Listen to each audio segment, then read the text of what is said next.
Are you ready? Power. You want answers? I think I'm entitled. You want answers? I want the truth! You can't handle the truth! What we've got here is failure to communicate. I'm building an alliance.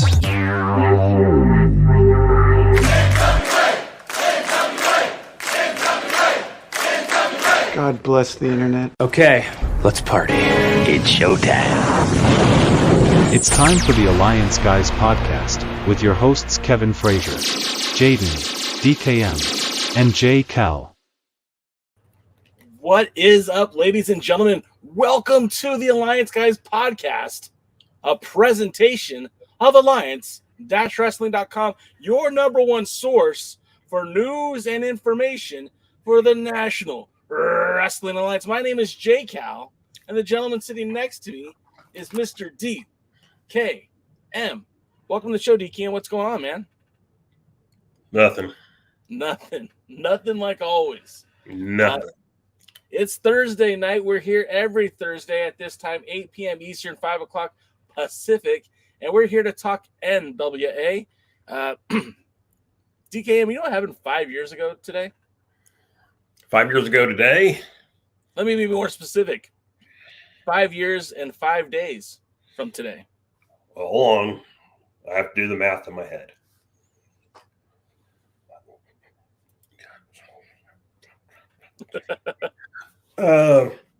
Billy Corgan took over the NWA.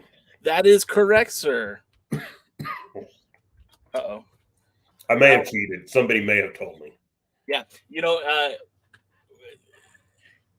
5 years ago today, I remember reading about the rumors that were running rampant. Now, I was a little closer to the situation back in those days, and I was in the ear of a lot of the promoters that were still a part of International Wrestling Corporation as licensees. And I was also in the ear of, some of the people that were involved with getting the NWA to this Lightning One era. And I knew that these things were coming. I knew that they were happening, but I was sworn to secrecy. Are you eating candy corn? Mm-hmm. That's your origin story right there, man. You villain. Wow. I was a perfectly normal person until I started eating candy corn. So it was, again, 5 years and 5 days where they made the announcement. And now the news had already broke that Billy Corgan had purchased the NWA. And that's when you hear a lot of Billy still goes back to it. Well, what did you buy? What did the NWA mean back then? And although there was a lot of value to the NWA in those times, it certainly had been diminished over the course of, the end of the tenure of that version of the NWA. But I remember the news broke out at the Cauliflower Alley Club, which I believe at that time was meeting up in the spring. And it was kind of funny, not funny, haha, but funny, like people were pissed. There were promoters who were like, hey, wait, what's going on? We just re-upped our licensing last October. Now you're telling us we're out of the NWA and we got bought out. Are we getting any money for this? And so it was pretty wild times, DK. What do you remember about that? I know that you were you were in the ear of a few of the promoters at the time. You knew some of the things that were going on. What do you remember from that time? What I remember, I had heard there were rumors about Billy being interested in the NWA going back to his failed Impact. And it was actually a little bit of a joke that he might buy the NWA. And depending on who you talk to, either Bruce reached out to Billy or Billy reached out to Bruce about that being a possibility. And they started talking. Supposedly the deal was close, but they were still trying to work on something. And the story leaked about Billy wanting to buy it. Most people claim it was people on Billy's side of the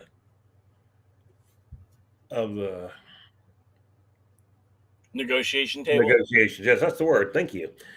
Billy's side of the negotiations that leaked it because they were trying to force Bruce into actually moving forward. And then, of course, as soon as that came out, other people were interested. And then, so there was supposedly Billy had put so much money up front to be an exclusive negotiator, but other people were coming and some were willing to help Mr. Thorpe refund that money. Yeah. And do you have any names? Are you at liberty to say any of the names? Because we both know one of them is very publicly talked about. We talked about it on this podcast quite a bit, but some of the more lesser known names, do you have any? I kind of do, but I don't know that I actually want, some of them are not in the business anymore. And I don't really know that they wanted to come out. So, I mean, we know who the top rival was. Well, the person that was behind a group that was the top rival. So I knew of our friend from the UK who had actually been a guest on the show a couple times. And the other Billy Wood, and he had made a reasonable offer. I mean, if I was Bruce Tharpe, I probably would have passed on it as well, especially considering that he had other buyers out there. But a far cry from what Bruce wanted to sell to the WWE, what he offered to New Japan, but certainly wasn't nothing. Well, and then there was a group that was backed by, or not backed, but was fronted by Matt Riviera. Is that the name you used? Yeah. You know, and that was the one that was most well known. That was kind of out there that he was interested. And then there were just some other people that, you know, thought, oh, well, I'll throw a number out there too. I don't know how serious they were ever really taken or considered.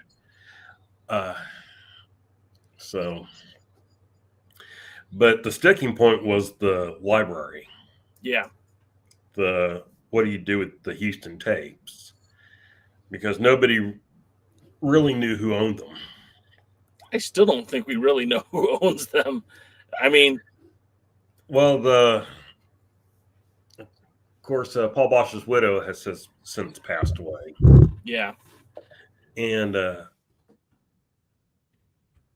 I don't know who's taking care of the son. And was it a nephew of Bosch that, you know, was claiming ownership? There was another relative that was claiming ownership. Somebody who had worked with Paul in the promotion, stuff like that. And Bruce had spent a lot of money to convert some of them into digital for his subscription service. And I think basically he was looking to get his investment back from that. And different numbers thrown out. I'm not going to get into them here, but apparently that was part of the holdup. And so that was Bruce's leverage. Well, if you're not interested in this, then I'm going to entertain offers from people who are, and we'll refund you your exclusive negotiation money. Whoa. Pause. The illustrious Sean Mega has joined the chat. Sean, I haven't seen you on in a while, man. Thank you for stopping by on this fabulous Thursday. Appreciate you being here, brother. Okay, go ahead. Sorry, you still owe me $20. Anyway.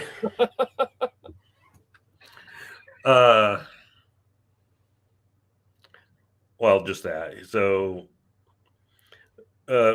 eventually it came down to, it was really only Billy. It was just Billy needing to meet Bruce's price. And when he did, then it was sold. Basically, they had agreed to keep the licensees be through the period, which was, I think, up till October 1st was what the agreements ran. Yeah, because that's annually the agreement would expire in October, and that was the life. I even think that was going back to Pro Wrestling Organization. That's when each year the members would have to renew, or not members but affiliates, I guess. And both. Basically, you had to pay your fee, your membership fee each year. And real quick, NWA Gold, our pal Tim, who does the Other Alliance Guys show with Jeremy and Dave Scooby, says mystery library owner. Well, that is none other than White Lavender Jones. Yeah, that put some of his stuff in there. I make fun of White Lavender Jones a lot, or cry about White Lavender a lot. But, let's be honest, he's found a way to keep himself out there more than the average person. So I'm going to say this, okay? Now, you know, Mr. DKM, more than anybody else in this chat, how I feel about Bruce Tharpe. I would say that this man has certainly found a way to bring, like you said, to stay relevant, but even more so than that, like he's got me kind of wanting to see him back in the wrestling business. And that's strange because I wasn't a huge Bruce Tharpe guy. I wasn't. DK knows that more than anybody else. You know, we had him on the podcast. He said a lot of things that, you know, he had these wide-eyed ambition, never really reached those lofty goals he had set for themselves, with the exception of, he told me on that podcast that they would be working with New Japan Pro Wrestling and that they would have Jushin Thunder Liger challenge for the World's Heavyweight Championship. Both those things happened. So, yeah, Bruce was an ideas guy, but when he lost his reality-based guys, that's kind of when you knew the time was coming that it had to be sold. Yeah. And, you know, and around that time again, too, there was a lot of confusion. A lot of licensees didn't know what was going to happen with their renewal. And like DKM was saying, William Patrick Corgan allowed, he wasn't under any contractual obligation to these folks. He allowed each of the licensees to continue throughout their NWA affiliation, their licensee agreement, until the end of the year, which is when it expired. It's not the end of the year, until October 1st, which was when it was set to expire anyways. Things happened really fast after that, because it wasn't long before that you've got Tim Storm appearing in Championship Wrestling from Hollywood. We see an influx of talent coming to Hollywood to challenge for the 10 pounds of gold, specifically Nick Aldis. We started to see Tim Storm make appearances in the United Wrestling Network while the infrastructure of the NWA was still kind of coming into fruition. In that time, it wouldn't be long before we'd get the inclusion of the All-In pay-per-view, the title defense in China. Of course, the first pay-per-view that was promoted by the NWA, the 70th anniversary show. And then we had the Crockett Cup in 2019. We had Power. We had the New Year's pay-per-view and also in 2019. So the ball really started moving pretty quickly after Billy finally took over for the NWA.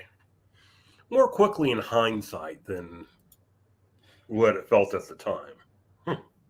Oh, yeah. I mean, well, because we had our ear so close to the ground, right? And we were waiting for, tidal waves, and we were getting ripples. But it turns out that those ripples actually led to some pretty interesting things. But at the time, there was no real infrastructure for the NWA, so they had to use other wrestling promotions, most specifically Championship Wrestling from Hollywood and Championship Wrestling from Arizona, to kind of get their foot in the ground. And then, of course, they parlayed that into a relationship with Ring of Honor that helped establish some of their storylines leading up to the Crockett Cup. And, of course, all that led up to, the New Year's pay-per-view, working with Tried and True Pro Wrestling, and just the growth of the company after that.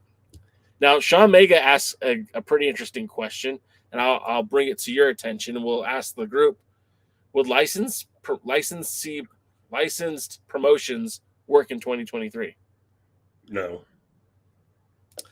And the reason why I don't think they would work is because they were never autonomous. They were never in sync. The one thing that I will give Bruce and company credit for is having a uniformed referees uniform. But outside of that, every show is different. The talent wasn't the same from town to town. It didn't make a lot of sense. And I agree with you that I don't think it would work in that. What's the benefit for a licensed promotion to just present the NWA without the benefit of being a part of it? Furthermore, how does that we kind of see it right now where the NWA is partnering with Wildcat. The NWA partnered with Tried and True.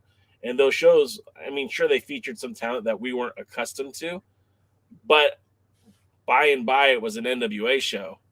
If you have an affiliate and a licensee, if you will, running a show, they're, the only obligation they're under is booking the world's heavyweight champion, right? Outside of that, what else requirements do they have? Right. And it was typically like once a year. and they would put the title on guys in Japan, so they'd waive it every year. Yeah. James Bell said something that was pretty interesting earlier. Excuse me, James Jackson said something that was pretty interesting earlier. He said, "What's up, everyone? And only 15 years left in the 20-year plan." We joke around about that 20-year plan. I think that went out the window when Dave Lagana left. I don't think there's talks about it. Huh? Billy still talks about it. Yeah, but what semblance of this is EC3 wasn't available 5 years ago, so how is he part of the plan now? Well, and this is what I talk about, but there never was a 20-year plan. There was a 20-year vision. We would like to be here, whatever, after so long. Yeah. And, maybe they've made that, maybe they've not, because they don't share their 20-year plan. So Billy just stands up every now and again and goes, "Well, we're on track." Okay. You talked about being on TV, and you're not. You're,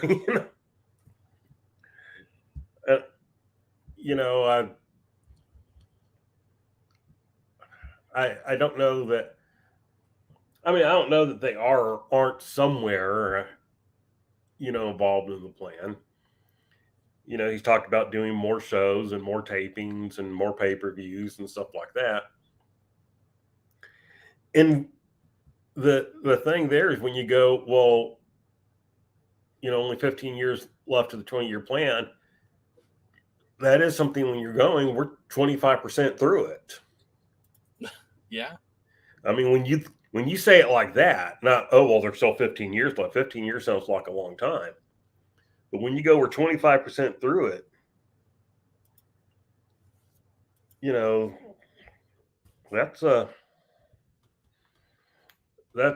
that's something to think about. And, are they in a better place today than they were when they started? Well, sure, for the most part.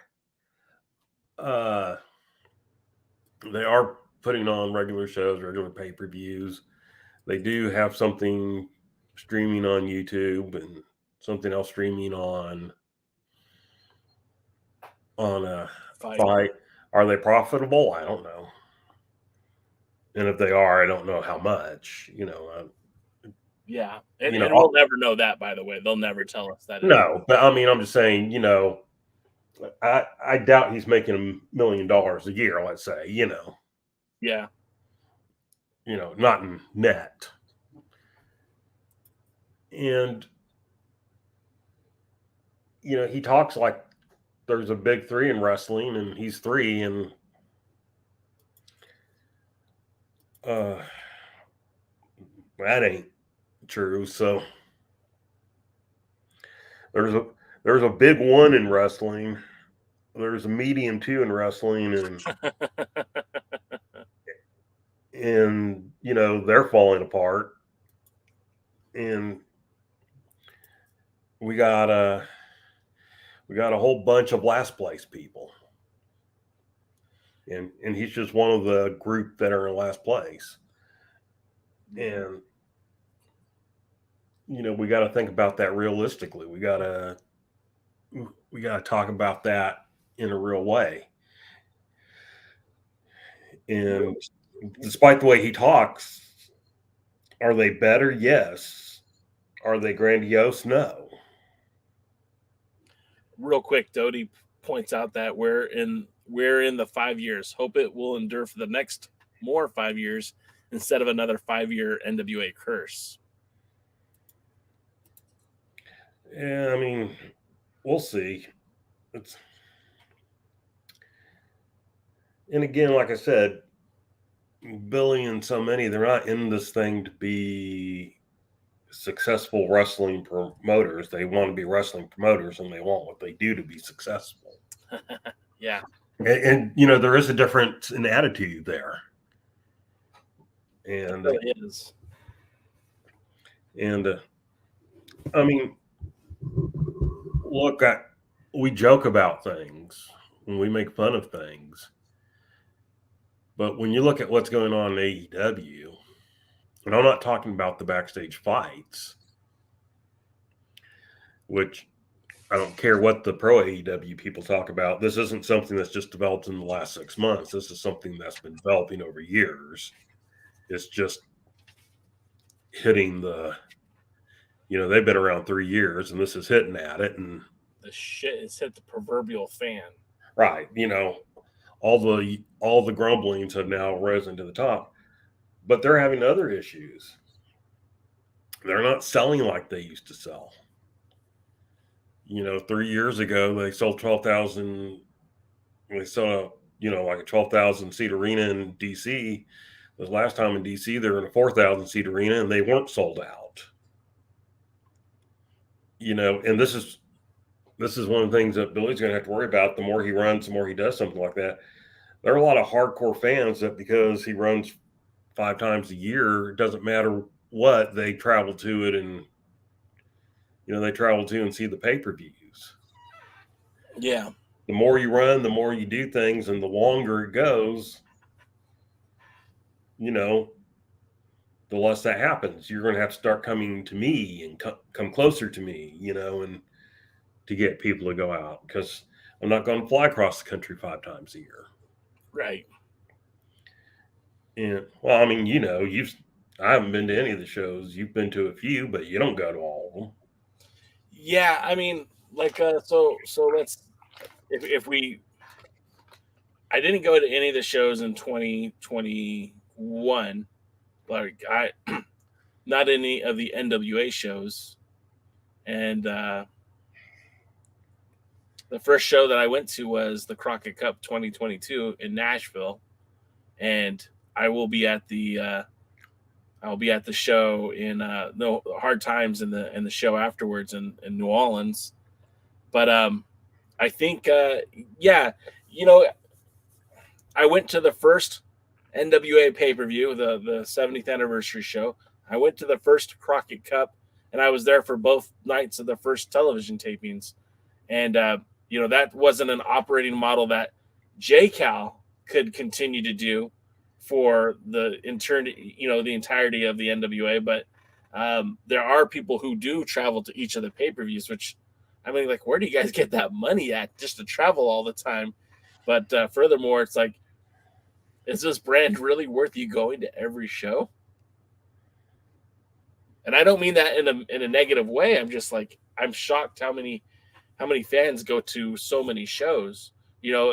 Before Gary Horn was working for the NWA, he was attending those shows, and it's like he was at every single one. It's like, wow, that's some commitment there. Our pal Tim brings up the question: is the general feeling that the NWA is closer to the next real step in the vision, or closer to closing up shop? Neither. I don't think that's. I kind of feel like that. I think if you go back a year ago, I think they were very close to shutting it all down. Maybe not a year ago, maybe 18 months ago. When they came back from the pandemic pause, if you will, I think there was a lot of serious consideration about just shutting down for good. Remember, this is Billy's baby, right? He's not beholden to anyone to run shows, to do anything. If he wants, he could shove the whole goddamn brand in his closet, and we would never see another NWA ever again. And what I'm happy to see is that at least he's out there still trying to promote wrestling, even if it's not exactly my cup of tea. I mean, this brand and this product should be right up my alley. And I should be here every week going, hell yeah, this was the best show ever. It's not. We'll talk about this week's Power, which I think was a huge step up from last week. But honestly, after last week's show, anything would have been a huge step up from the last Power surge. So, I mean, we can't really talk like that's a big thing. But, yeah, I felt this episode was pretty good. But, it's not as a program that should be geared for me. It's not. And a product that should be geared towards you, DK, it's not. And we've talked about it before. It's geared towards an audience of one. And like you said earlier, he's just hoping that we're going to like what he's doing. He's not exactly booking it to our flavor. Well, it's one thing that he's not booking it to our flavor. I mean, I'm an old curmudgeon. Maybe you don't want to book it to my flavor. But I don't know that he's booking it to anybody's flavor. I mean, there are people, just like all things, there are AEW fans that won't matter what the AEW does. They'll love it. There are WWE fans who doesn't matter what WWE does. They'll love it. Or, and on and on. There are people out on the NWA sites that, the show can do no wrong. Oh, it's the best thing they watched since they were 20 when I was 20, and everything like that. And it's just like, okay, yeah, it's not old school wrestling. Real quick, I want to just point out Dave Scooby says, I'll go to as many shows as I can, but I will be more selective when they expand pay-per-view and tapings in 2023. And Dave Scooby's really a good source to ask that question because Dave Scooby's been to pretty much most of the shows since they've been back running, I think. Dave, you can correct me if I'm wrong. I'm pretty sure you've been at all the pay-per-views at the very least. But, yeah. What you're saying is right on the money. It's like it's not dead in the water. There is a following. You could look at the YouTube numbers. There are people watching the show. What those numbers translate to actual dollars, I don't know. A buddy of mine who runs a moderately successful YouTube channel showed me today that he had 1.6 million views in the last month. 1.6 million views. And that netted him about $7,500, which is great. That's awesome. But that's not consistent for every month. Some months are lighter, some months are better. But could you run a wrestling show, a monthly television tapings for $7,500? I mean, I think most of the talent would cost you that, let alone the building and all the ancillary talent, lighting, directing, the equipment, everything else. I don't think that adds up.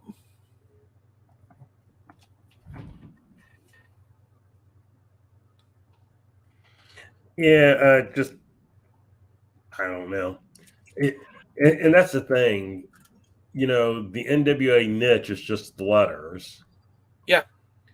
And so, but he doesn't run old school wrestling. He doesn't run necessarily modern wrestling either. He kind of runs that weird sports entertainment hybrid. Yeah. And I have a hard time getting into it, and it's not logical. It's funny. I listened to this one group who they're big AEW fans, and even though they've been a little more honest about the AEW product, a lot of times you can tell they're just making excuses for it, and they'll talk about things how, I just love the nuances of the way AEW does something, the simple thing here, simple thing there, or something from a year ago that now it's paying off or whatever. And it's just like going, look, the reason it's paying off now from a year ago is because they just suddenly decided to remember it. This wasn't a year-long plan. No. And, or, whatever. And it just gets to the point of, what I say, I go, keep it simple, stupid. The average person is not going to be looking for all these small, interesting nuances. It is entertainment in the sense I want to be entertained. Boxing's entertainment. Yeah. Football's entertainment. There's a reason why when games are a blowout that stations change which game they follow. If you ever watch your favorite team, blowing out somebody, but you weren't in that area, like, the Green Bay Packers are going to blow out a team and you're not in Green Bay, you're here in Dallas, boy, they'll switch it to some other team. So that, Detroit or something in a closer game, because that's going to entertain you. Watching the blowout, it's not entertaining unless you're the fan of the team that's winning. Real quick, Wrestling with MMA brought up something to your point of, storylines paying out over a year or longer. And he says, I don't watch wrestling for Easter eggs. It's not the MCU. That's an excellent point.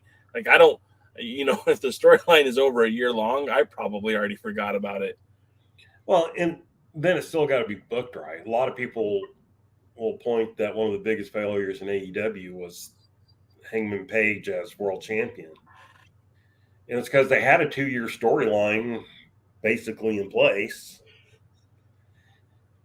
But what they did with, Adam Page after being like a finalist for the, for the new AEW title where he lost to Chris Jericho, they didn't really build him up over the next 2 years. They hinted that he and Kenny Omega would probably eventually face off for the title and that, he'd be the one to end Kenny's reign, but they didn't build him up. Yeah. He was a drunk. He was hanging out with the Dark Order. He was all these psychological issues, and Kenny won the big one, and, blah this and blah that. And then it's just like, okay, I don't care. And then it's like they put the world title on him, and everybody's like, well, yeah, but we don't see him as a world champion. Real quick, our pal, James Jackson, says, I've slowed down on the amount of merch I've bought. I used to buy one of everything Danny deals with hawking. Now I only may get one piece of merch every few months. Now, James, I know James is a merch guy. He's bought pretty much everything in our merch store. By the way, new shirts are up in the merch store, new hats, if you're interested. But with that being said, as somebody who loves to buy the merchandise to represent the brand and support the brand, it's kind of scary that, James is a guy who's like, hey, I'm not really into buying more products. And James and I talk offline all the time. And I know that James is starting to become a bigger fan of New Japan Strong, what they're doing. And earlier in the comments, we were talking about, where the NWA ranks right now. And James even pointed out, like, New Japan Strong is kind of pulling away more than the NWA is. New Japan Strong is available on Fight. They occasionally put matches up on YouTube. And I know they're part of the New Japan World Network. So if you subscribe to that system, that streaming system, you can watch those shows right there on that app as well. In a lot of ways, they are in the same boat as the NWA, with the exception that they run regularly and they tour the country. They're all over the place. And sometimes they're able to bring in some of the stars from New Japan Pro Wrestling. So, like, you might get an Okada on the card, or you might get, all of a sudden I can't think of anybody. You can get, some of the bigger name talents from New Japan on some of their, U.S. events. Yeah, and again, it's almost, sorry, New Japan's part of the last group.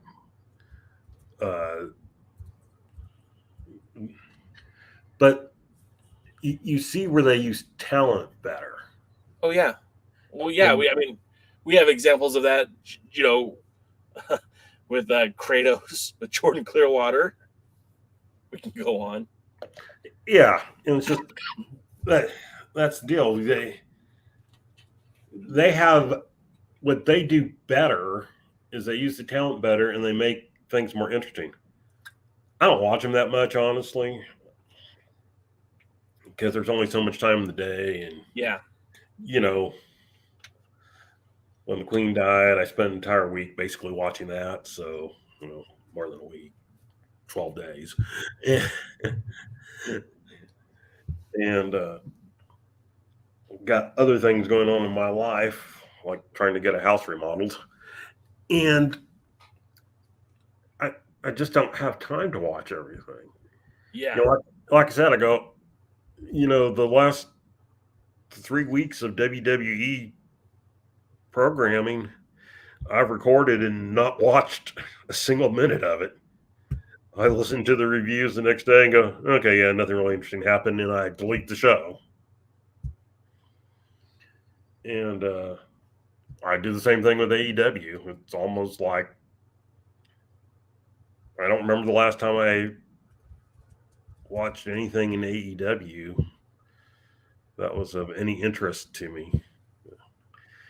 And the last time I watched AEW, I was in a hotel room, and I got to see Tony Storm team up with Thunder Rosa. That's how long ago it was. They call him the Thunderstorm or something like that. Yeah, that was probably right before she was injured. Yeah. Or actually, she was working through the injury. By the way, I don't believe half the crap that comes out in the thing. She was never hiding in the restroom. I don't believe that. You know, she's on. We talk about Busted Open quite a bit on this show. She's on that program on Fridays, and I feel bad for her because she's always going to trying to defend herself from some of the critics that are out there saying these things. And it's like some of it might be true. There's some things that they say that could be true, but I don't believe for 1 second. We've had Thunder Rosa on the show. I don't think she's hiding in the locker room because she accidentally hurt somebody. If there's anybody that would stand up and be accountable for what they did in the ring, I think it would be her.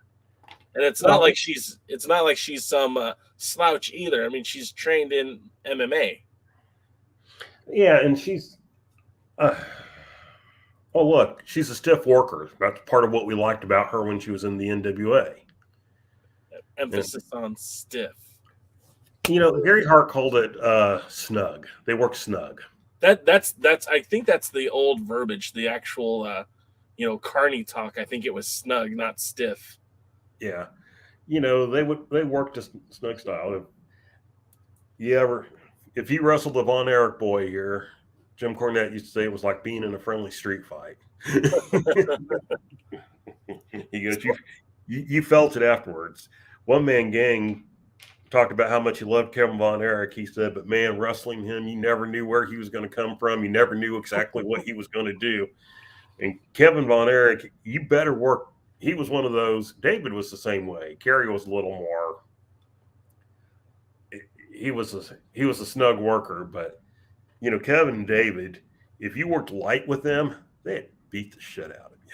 Yeah, you know, and not to pull up to more AEW drama, right? But we just heard Andrade say that recently he was in the ring with Sheamus, and Sheamus gave it to him, and he gave it back. Well, not recently, obviously, but when he was in the WWE, and Sheamus beat the crap out of him, and he gave it back to him because that's how you build that respect. And then I guess, you know, the accusations that Sammy complained about how hard he was in the ring, you know, it's not ballet, brother. It's a work, but it's wrestling. Oh, exactly. And that, you know, Texas was a snug style. New Japan, you know, when they talk about strong style, New Japan isn't even that much anymore. They're about as sports entertainment as it comes anymore also. They're just better at making their sports entertainment look. You know, unless you've got a healthy Shibata in the ring or oh, God, what's that other guy's name? There's two guys that are just brutal. Every time I watch Ishii in the ring, excuse me, guys. Every time I watch Ishii, I go nuts because that dude is so intense. And then I can't think of the other guy's name. I'm sure you know it. I'm not going to get it. But our boy Bad Dude Tito, you guys who watch familiar with Championship Wrestling from Hollywood, he's been in New Japan lately, both in Japan and in the UK. I'm so proud of him. I'm so happy to see him out there. And he's in the ring with Okada. He's in the ring with like stars. And I guess the only reason why I'm bringing it up is because I just love the fact that he's out there. Sorry. Well, you know, look. And the thing is that snug style gets over. Yeah. The technical heavy style. I mean, look at Brian Danielson. Mm-hmm. He's not a snug worker, but he's a highly technical worker. And it's so fun to watch. Oh, he's a joy to watch. But it gets over. I mean, people love his matches. If you want to see snug type of wrestling, go watch I guess it's Gunther now, former Walter Gunther. Watch his matches with Ilya Dragunov. Watch his match with Sheamus. I have never been a Sheamus fan. Now, I've heard that, Sheamus likes to strike and, he, whatever. And I've seen the marks on his body before. But I've just never been his fan. But when they first announced Gunther versus Gunther versus Sheamus, I remember, I messaged you and Jaden. I said, man, talk about a match I never knew I wanted to see until they announced it. Right.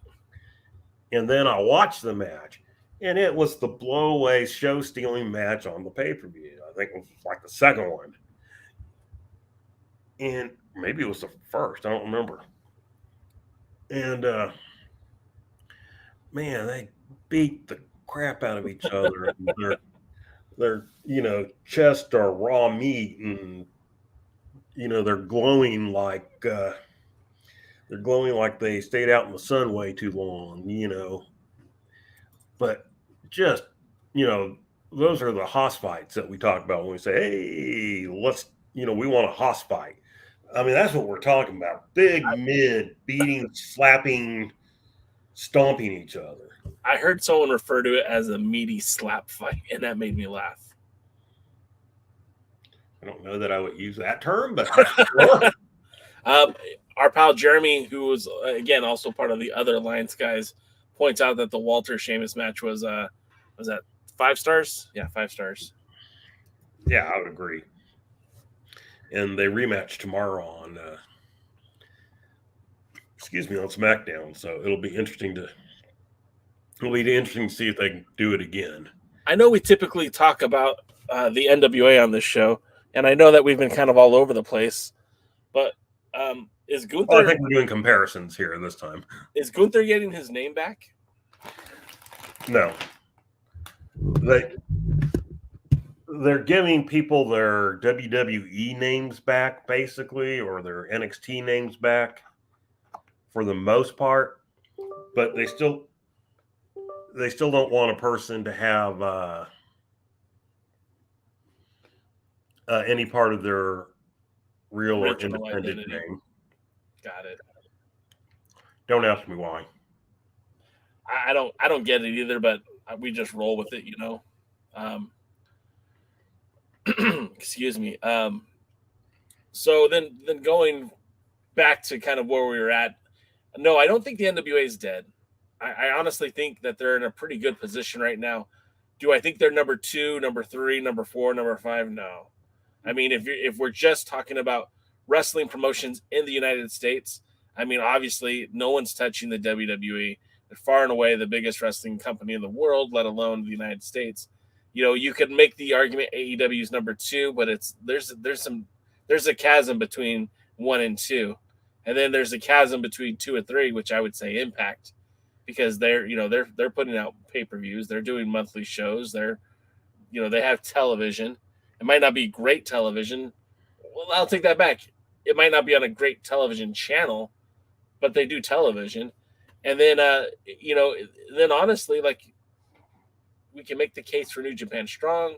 You can make the case for Championship Wrestling from Hollywood. Any one of these promotions that have TV in a bigger market. However, I don't think you can't really compare what they're doing to what the 3 promotions I already listed. You just can't. Well, we just lost DKM. You know how much I love Dave Marquez. He's a friend.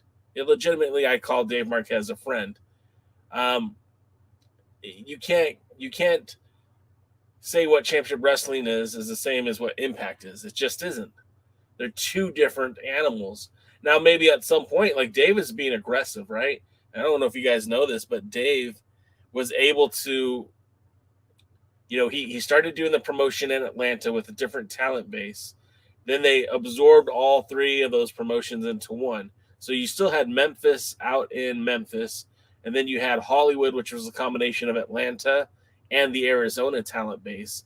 And they're still airing those matches in Arizona. They're still airing those matches in Atlanta and some of the markets across the country.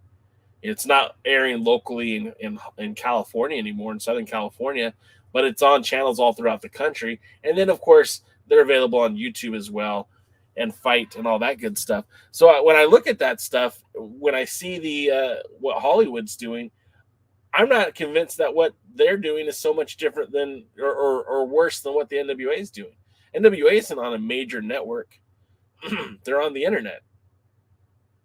You know, people who aren't tech savvy are going to have difficulty finding the NWA. And the NWA, yes, their YouTube channel, I think, does huge numbers compared to what the Memphis Championship Wrestling, United Wrestling Network, whatever you want to call it, whatever their YouTube channel is called. I think the numbers are different. I think the NWA channel is certainly getting more business than the United Wrestling Network channel. But again, how does that translate into dollars? Are they making so much more money, you know, not being on TV, not having a paid TV deal? So I'm not trying to diminish what the NWA is doing, but I don't know that it's so much bigger or better than what, you know, Championship Wrestling's from doing. Hell, Memphis is on the local Memphis television station. They're on the YouTube. They do local events. They bring in not celebrities, but they bring in stars from the wrestling world. Like they've had Rhino on their shows. They've had Mickey James, Nick Aldis on their shows. They've had Jonathan Gresham. They've had Lance Hoyt, Lance Archer. You know, they bring in Teddy Long all the time. So it's not, you know, how is that worse than what the NWA is doing? So I guess it's all kind of relative. I don't know if DKM's coming back. I don't know. I guess, okay, he said he'll be back. All right, well, that's good. So anyways, you know, bringing this all back to what the point of this conversation was, like we're talking about where the NWA was 5 years ago. You know, we went from having to lean on the backs of other wrestling promotions like United Wrestling Network or Ring of Honor to showcase the champions, to showcase matches, to now being able to produce their own content. You know, I think all of us would agree that it'd be better if that show was on a regular TV channel. I think we'd all agree if they could do monthly television tapings. But at the end of the day, they're still in existence, and that means that they still have a fighting chance. The pay-per-views, to me, always seem to do well. I enjoy them. That's definitely worth my money that I've invested in them. So I can't complain about that. I do wish there were more live events, but like Dave Scooby said, he's not going to be able to go to every single live event. I'm not going to be able to go to every single live event. And they have to start cultivating an audience, not that travels to each show, but shows up at each show. Does that make sense? Like when they're going to be in Louisiana, they're working with Wildcats. So hopefully a big Wildcat fan base shows up as well as NWA fans. But if they go to Houston, Texas next month, or Los Angeles, California the month after, they need to be able to bring an audience. They need to be able to generate fans. And that's something that even everyone's having difficulty doing. So I guess what I'm trying to say is it'll be interesting to see how things progress in the next 6 months, next year. Obviously, there's a vision of what they want to be, whether it be 20 years or not. But I guess we just have to wait and see based on their actions, right, DK? Yes. Honestly, we just, you know, if they make steady improvements as they go along, I think the key thing you said is that they're going to have to develop a way to bring an audience, a local audience in. Yeah. As opposed to a flown in audience from across the country. Well, you know, in like MLW, I don't know if this was by accident or if this is on purpose, probably on purpose. But they're in Texas, and who do they bring on the card? Who's in the main event? The Von Erich brothers. That's brilliant. Sure. And that's not bringing MLW fans from Massachusetts to Texas, or California to Texas. That's, hey, we're in Texas. We're going to bring a name that's, you know, a known commodity in the state, and it draws fairly well for them. A couple more things that I want to get to before we get to Power is Doty says the NWA should pull more exposure to their small shows that borrowed their name, like the upcoming show at Navarro Farm. Yeah, they did. They've done some of those smaller shows, and I agree. I think they should work with those to get more of that recognition and work with the smaller towns to bring a bigger experience to them.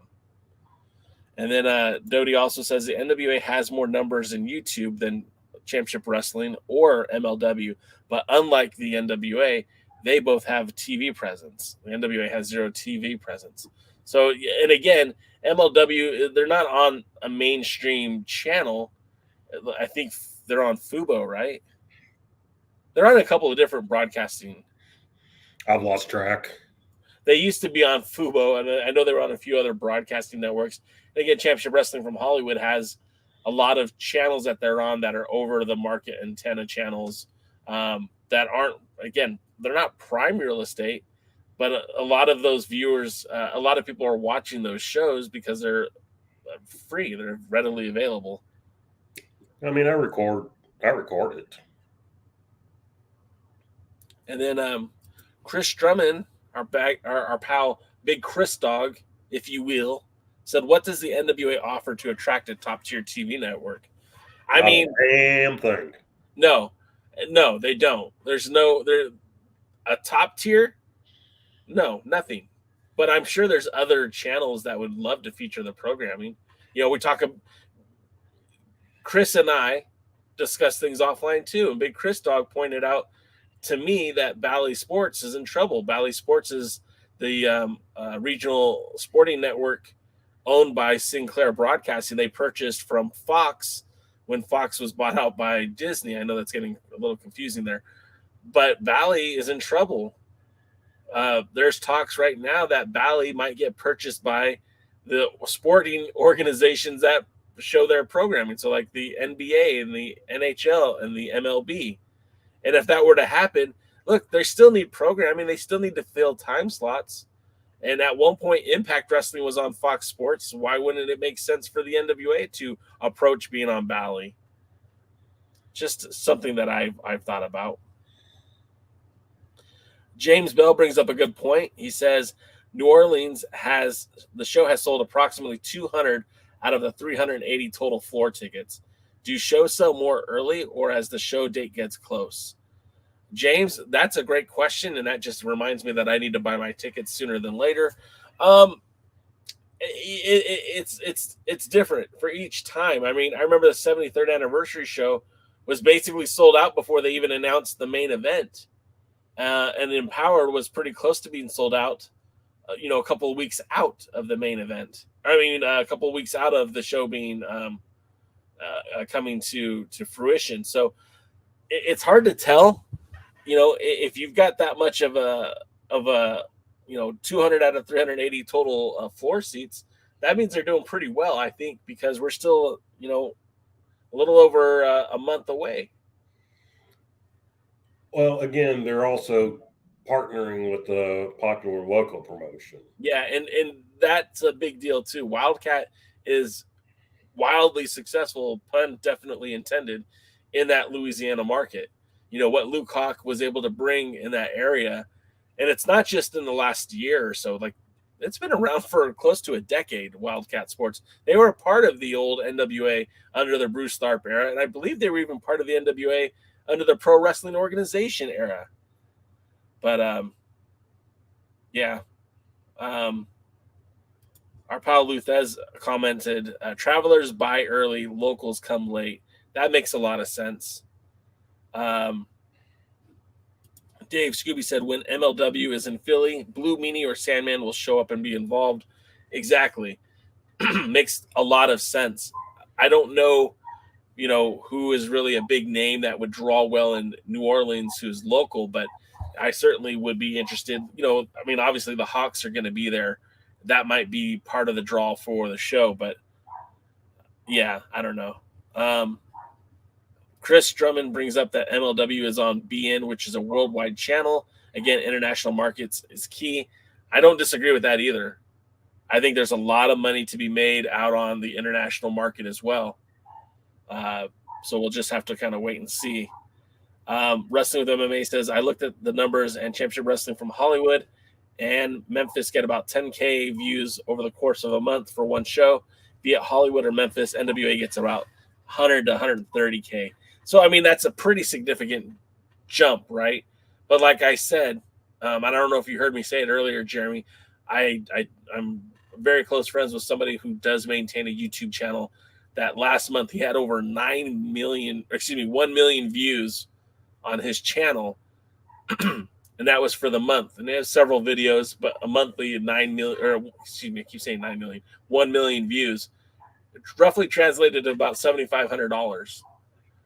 I don't think the NWA is doing a 1 million views in a month. I could be wrong, but there's no way that they could sustain what they're doing for $7,500 a month. It would have to be much, much more in order to sustain. So I don't know. Well, and again, I never go to the UWN or the Championship Wrestling for Hollywood or whatever YouTube channel. It comes on. Funny, I can't get MLW anymore because DirecTV dropped the BN network several years ago, and but I can get Championship Wrestling from Hollywood on some no-name channel there, and so I record it there, and watch the first 5 minutes to figure out if I want to watch the show or not. And so, yeah, I mean, things that are available other places are not going to get the same views that the NWA is going to get. And I'll be honest, Memphis is basically just a local promotion. They're I don't know what their affiliation is with the United Wrestling Network, but they're basically a local promotion.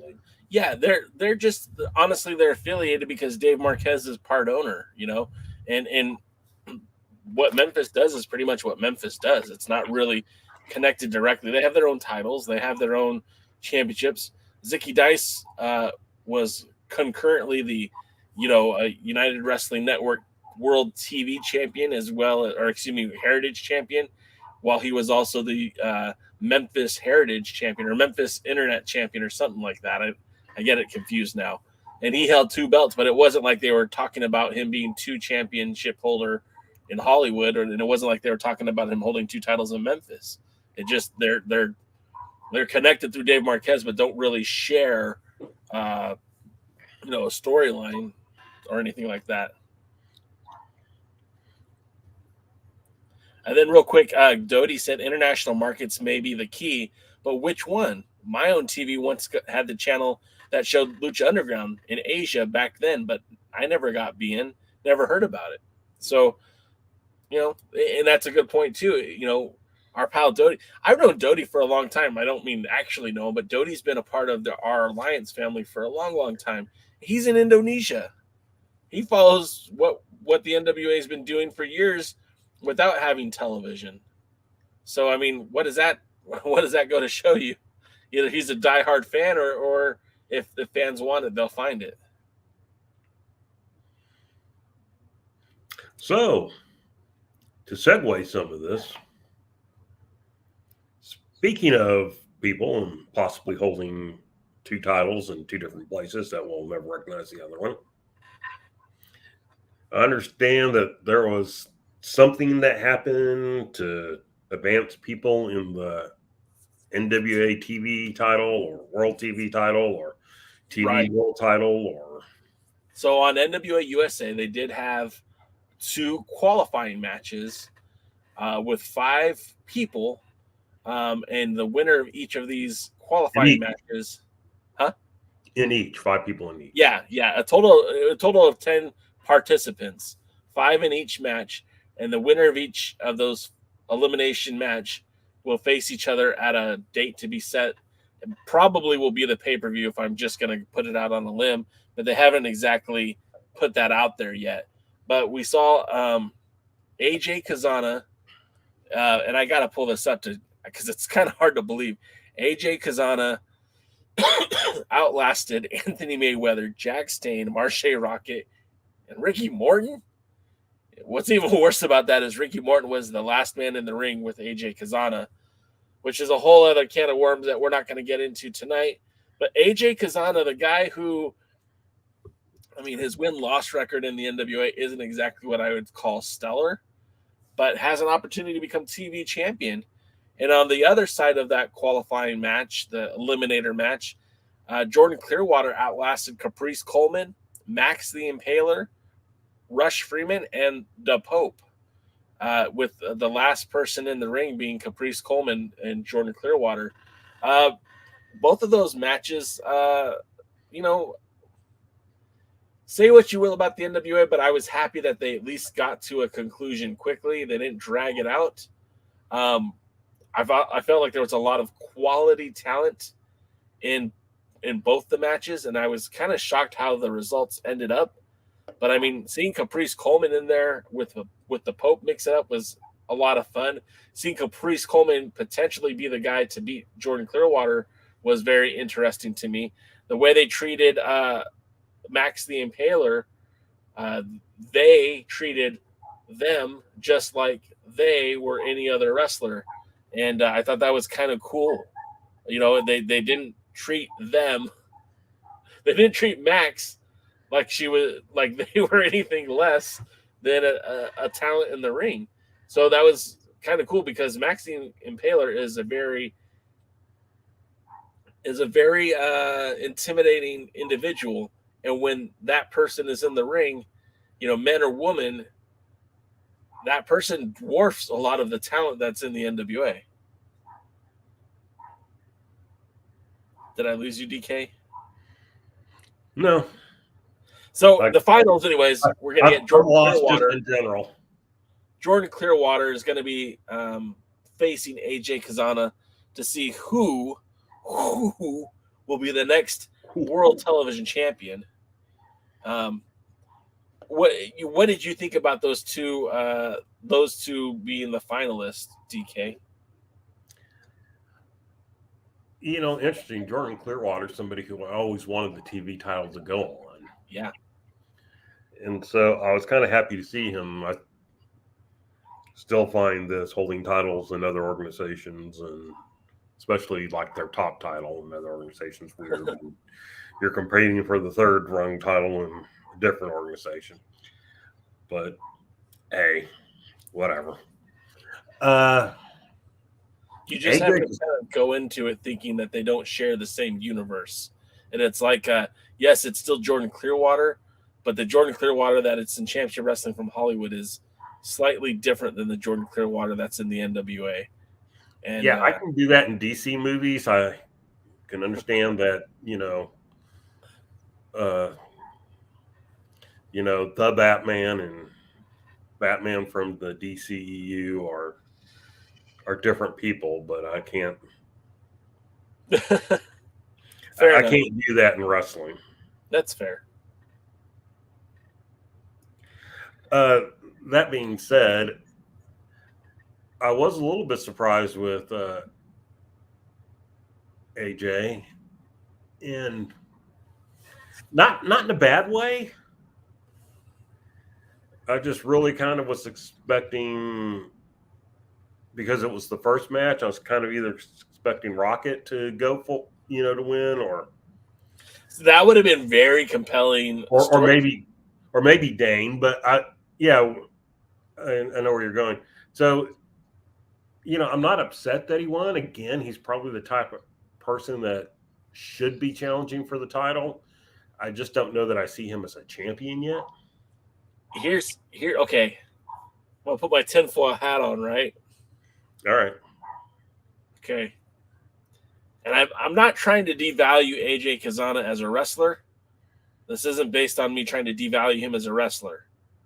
But didn't his daddy basically promote the shows that happened in Kentucky. Was it Kentucky? I don't know if he was the one behind promoting them or not, honestly. I know that he's a promoter from that area. I know that on Sure, at least one of the power trips, Joe Galley made a point to say, "Hey, we want to thank Joe Cazana and family for for helping us get here and do this show." And so, like, for that reason, I kind of thought maybe this is a thank you title. Tinfoil hat on. Hey, we're going to put the TV title on you. We're going to help make you more important because you helped us. And now he vanished on me. Fine, be that way. I don't have a major issue with that. I don't have we're not talking the world titles, so I think what's important is that we got a couple of guys in here who fit what the TV title is for, who fit the type of action that we want. I mean, I watched the match, especially when it was down to Cazana and Rocket, and it was pretty good. The guy has talent.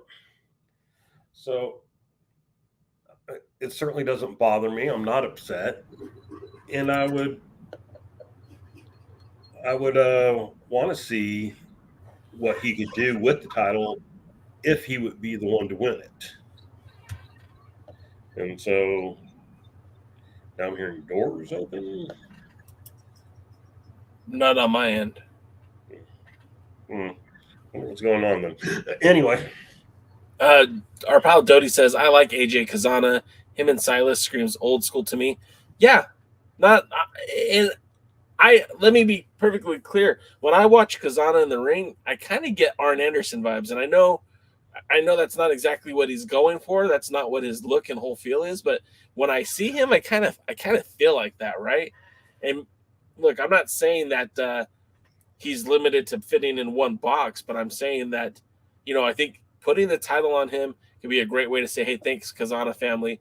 Putting the title on him and giving him a relatively decent run would help boost him as a character in the NWA. And if they take the belt off of him in a month or two, would any of us think twice about it? Like, I don't think Cazana is going to win 7 matches as champion and then challenge for the 10 pounds of gold. But it's a great way to say, hey, thanks for everything that you did to get us in Kentucky, and we'll keep rewarding your help. And here's a run with the title. Have a few matches, and we'll put it on Clearwater. We'll put it on the Pope. We'll put it on whoever.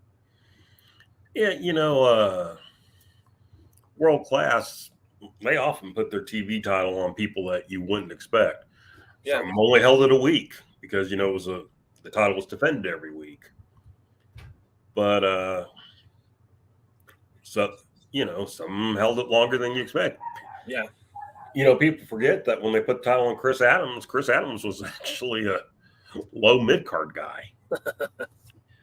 It wasn't until his feud with Jimmy Garvin that Adams was, put in the top tier in World Class.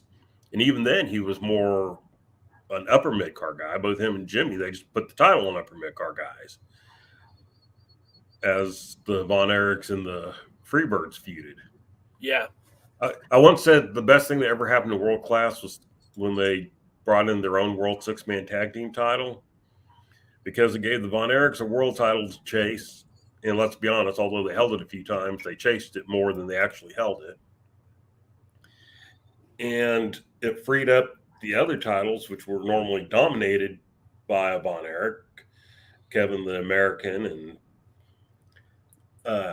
David the Texas, and Kerry would get partners for the American Tag Team, right, or World Tag Team or whatever, and occasionally hold the Texas or the American. But it freed those titles up, and so that's when we had the Jimmy Garvin, Chris Adams feud, and Gino and some of his feuds and everything. It was,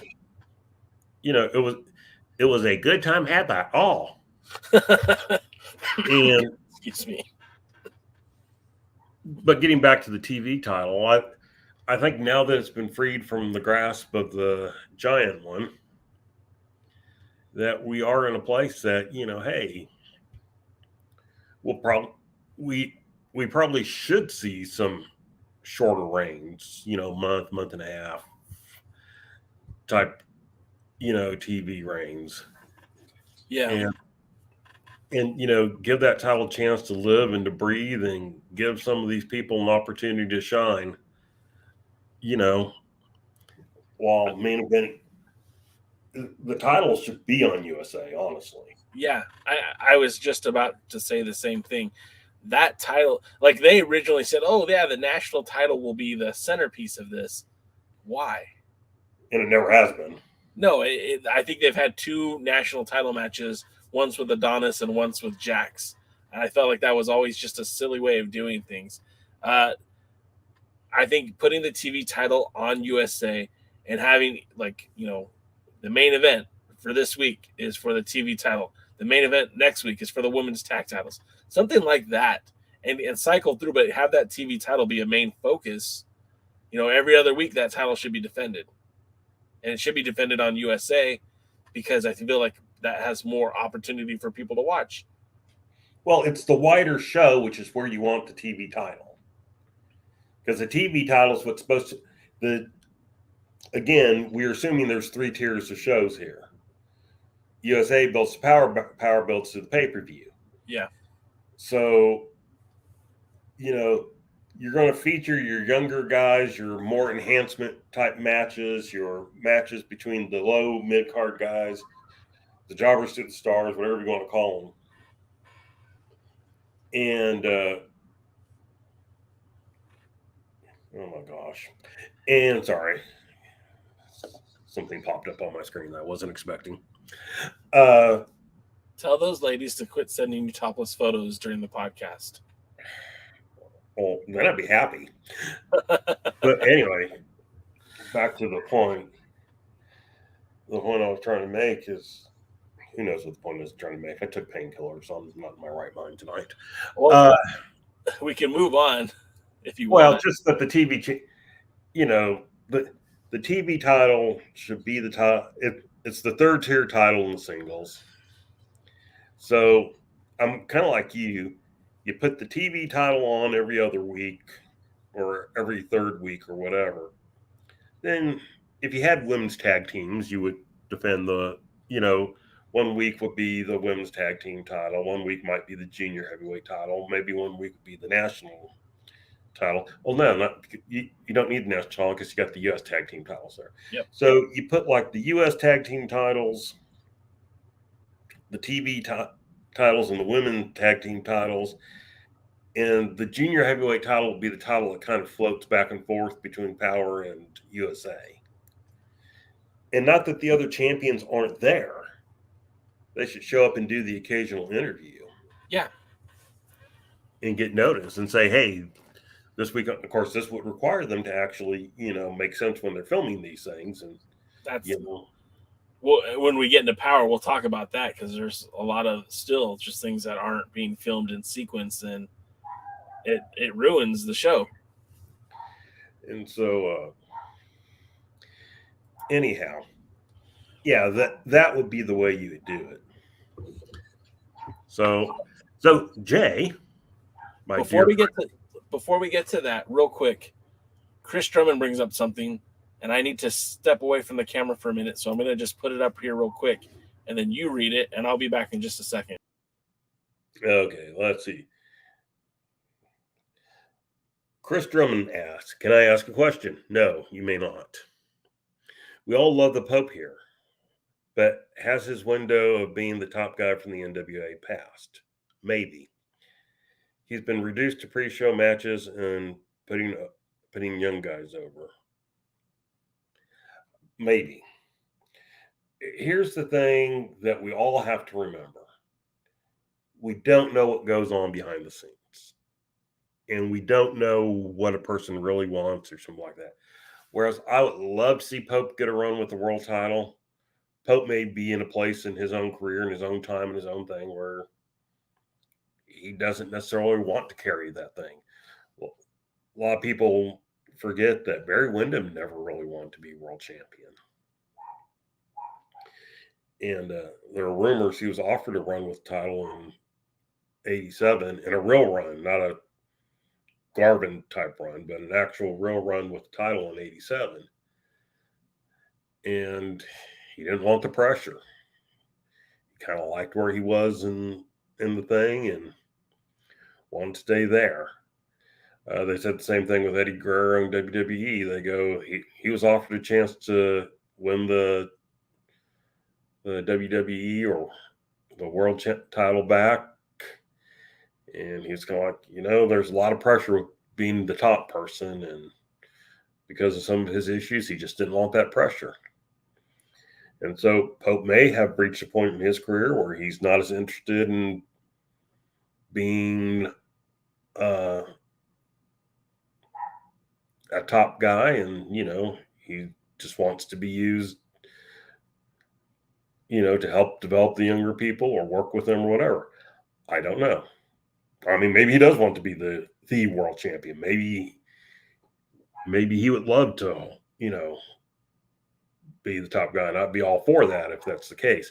I'm just saying we don't always know what's happening behind the scenes and what's going on. Years ago, when Santana Garrett won the NWA Women's Championship, people loved her, and she defended her title all the time and everywhere, and she was so active and things like that. Well, of course, almost none of her title defenses were in NWA promotions.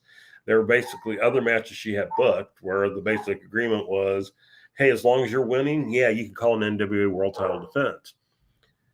And then people wondered why they took the title off of her after, I think it was like 6 months or something like that. Well, what they don't know is that typically champions signed agreements that they would work for X cost for NWA promoters. Well, Garrett hadn't been meant to hold the title for a long time. She was supposed to be an interim champion in between two reigns of Barbie Hayden. And Hayden missed her flight for the match, or thought it was on a different night. Didn't make it out there. They didn't take the title. They didn't take the title off her. Hayden was kind of busy doing other stuff as well, so they never went back to her. So they basically just left it on Santana Garrett, but she was priced out of the range of most of the NWA promoters, so they couldn't bring her in. So they waited, and then they brought her until they could find someone to put the title on. And Jay, I'm running out of things to talk about here. So anyway, that was the story with Santana Garrett, and that might be relevant to what's going on with the Pope. I don't really know. And so let's see, what else do we have?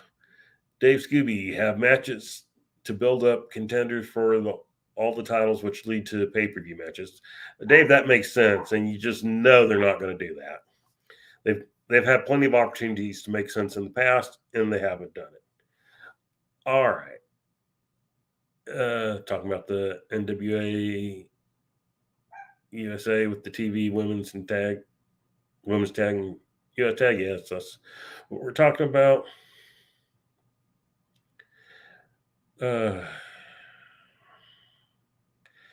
Jody, I like AJ Cazana. Him and Saw screams old school to me. We talked about earlier. Yes, they do. And they're big guys. That actually, Cazana reminds me more of like a 1981 Mid-South wrestler. Not a specific wrestler, but like one that would fit in well into that scheme. So, all right. Do you guys have other things there in your chats that you want to talk about before Jay comes back? Or do you want to talk about Jay before he comes back? Because, I'm all about talking about Jay behind his back. Where's Jaden when I need him? And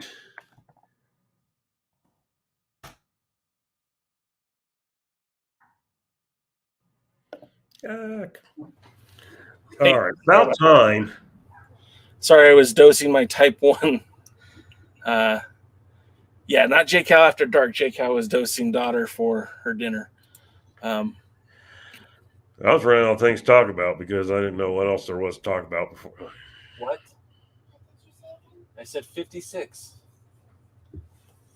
Anyways, all right. I'm not 56. I'm only 54. Never mind. All right, so let's get to it then. Let's talk about POWERRR. No. Oh. This wasn't a bad episode of POWERRR. Like I said, they could have just thrown out one decent match this week and it would have been better than what we got last week. However, I felt like we got a couple of good matches and I felt like we had some pretty good style clashes. And outside of a few taping issues with sequences from stuff that have already happened, the wrestling itself was pretty good. Promos were okay. In fact, even try and entertain them for a minute. I have a dog going crazy. Yeah, that's fine. I'm gonna just keep talking about the show. Pull you off the camera here for a second. Sorry about the inconsistency today, guys. We just have a lot going on. But yeah, so we had, like I said, this week's POWERRR was much, much better than last week's. Of course, last week, was so much just chicanery. And they're trying, I get that they're trying to be cute with it. I get that they're trying to have a lot of fun with these power surge. And like, look, I love Envy and I love Kenzie Page. I think they're a great dynamic, but it just didn't work. It didn't make sense for me. Yes, Luthez, this is the inaugural tag team podcast with the hot. We'll change the name to the hot tag. That was I don't know. Did you guys ever watch that? Will Martin and I used to do a podcast on Instagram Live. We would do a quick little 15-minute podcast. Anyone watch that one? It's all right. You weren't the only one. Anyways, so so this week I felt was a lot better. Presentation was better, but like I said, there's a few key hiccups in the way that they presented the show. But we did have some good matches, and of course the show started off with Flip Gordon and Odinson. Now we know that this match, kind of happened because of the events the fallout from the 74th anniversary show. Excuse me, guys. A little under the weather still. But basically, I'll just kind of read what I wrote. POWERRR kicks off with Flip Gordon and Odinson in the ring. They call this a catchweight match, which, I mean, yes, that's a fair expression, catchweight. I don't know that they need to do that. I don't know that they need to say things like catchweight match. We could tell, obviously, there's a size difference between Flip Gordon, who, let's be honest, is a junior heavyweight through and through, and Odinson, who at this point is probably closer to being a heavyweight. Now, we got to remember, Flip Gordon, this is his 5th match while wrestling for the NWA. He debuted back at the Crockett Cup in 2019, teaming up with Bandito, of all people, as part of Team Ring of Honor. And they defeated Guerrero, Maya Jr., and Stuka Jr., who I guess they were supposed to be representing AAA. I don't think they really actually wrestled for AAA. And they defeated them, but then went on to lose to Royce Isaacs and Tom Latimer, who would make it to the finals, only to lose to, of course, the Villains Incorporated, Brody King and PCO. Now this match,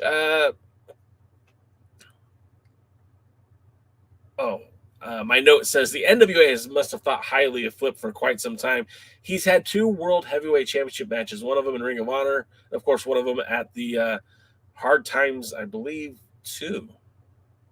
No, Hard Times 1, excuse me, which was kind of a precursor to Marty Scurll coming into the NWA. Of course, that never materialized the way that the NWA wanted to, and it's probably for the best. But yeah, it kind of feels like maybe that the NWA is looking at building towards an Odinson and Nick Aldis feud. as he's been very he being Nick Aldis has been very positive about Odinson in interviews in the past. In fact, he said he's one of the guys he wanted to work with, and we'll get more into that in a minute. But the match is pretty evenly contested. Neither man looks weak in this match, which I like. That's what it should be. These are two top-tier talents in the ring. Odinson is he's a quick talent, but, Gordon's quicker. And Gordon, he's a built guy. But Odinson is bigger. And that's kind of like the story of the match, where you would see Flip Gordon do a lot of high-risk maneuvers, a lot of fast-paced wrestling, and you'd see Odinson just kind of bully him in the ring, whether it be, a suplex here or one of his European uppercuts there. Like I said, I thought both of these guys looked really good in the match. Odinson had to kind of do some trickery to get the victory, but it was a clean pin for Odinson, and I thought it was a really good showcase for him. DK, what did you think about this matchup? All right, before I get to the matchup, two things. Yeah. First, I felt like I was in the movie Up as the dog saw a squirrel. And two, I feel like I should be in old Saturday Night Live Weekend News with Dan Aykroyd and, oh my gosh, what was her name? Rita Redner? No, Jane. Yeah. Anyway, because what I have to say right now is, Jay, you ignorant slut. Oh, my. The team of Stuka Jr. and the other one whose name's escaping me now that I'm trying to tell you something, were, of course, from CMLL. Guerrero Maya Jr. Yeah. Yes, they were from CMLL, not AAA, their top rival. And more importantly, Stuka Jr. was actually the NWA historic world light heavyweight champion at the time. Oh. A title whose history dated back to was one time under the control of the NWA board. And a belt that Matt Taven would go on later to hold, right? No, he held the welterweight title. Oh, okay. My mistake. Well, but you're in the right place though for it. So right. now that we have educated you, and you are no longer an ignorant slut. I'm just an educated slut now. Now you're an educated slut. We have Odinson versus Flip Gordon, which the match still EMLL to me, damn it. Was a good match. Fun. It was a fun match. Fun. Yeah, I'll grant you fun. It was good. It was nice. I mean, it's what I would want for an opener on a show like this. Fair. It was. Don't have any real complaints about it. It entertained me. Glad to see Odinson win, although I kind of felt bad for Gordon, as he doesn't have a stellar win-loss record here in the NWA. No, he doesn't. But with that being said, with Flip Gordon, the NWA hadn't been his primary, and I don't even know if now it's his primary. And as a member, as someone who's wrestled for the NWA, I'll pull it up right now. He has a victory over Doug Williams. He has 3 defeats from Nick Aldis and Odinson. Nick Aldis has defeated him twice. Once at the first hard times, the second at the 74th, and then Odinson got him. So he's basically 3-1 in singles matches in the NWA. And then, of course, in the Crockett Cup, he won as a tag team and lost as a tag team. So you're right. It's not a great win-loss record, but having a victory over Doug Williams, I think, is quite a feather in the cap. And it's not like he's looked bad in any of these. I think he could still go on and do pretty big things for the NWA down the road. Most likely, if they would rejuvenate him, so to speak, and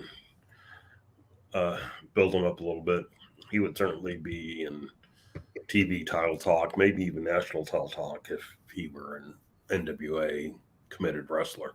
Well, do you think that he would make sense as a junior heavyweight champion? I wouldn't have a problem with him as a junior heavyweight champion. I mean, he's obviously a junior heavyweight. And I don't know. My problem is right now I don't really want the title taken off Homicide. Yeah, I agree with that. And the next person who I want the title actually go on is Rhett Titus. Agreed. So I'm on board with that. But I could very easily see a Rhett Titus Flip Gordon. That'd be great. Series to happen. That'd be tremendous. I wouldn't mind that at all. Yeah, I wouldn't either. Now that I've said it, it's kind of like, don't say it too loud because Billy hears us talking about it. He won't do it. But so then anyways, getting back to the match itself, enjoyable match. Did you have any beef with it? No. I don't. I can't say that there was anything about it that made me just. I would still say Odinson probably needs a wider moveset. Yeah.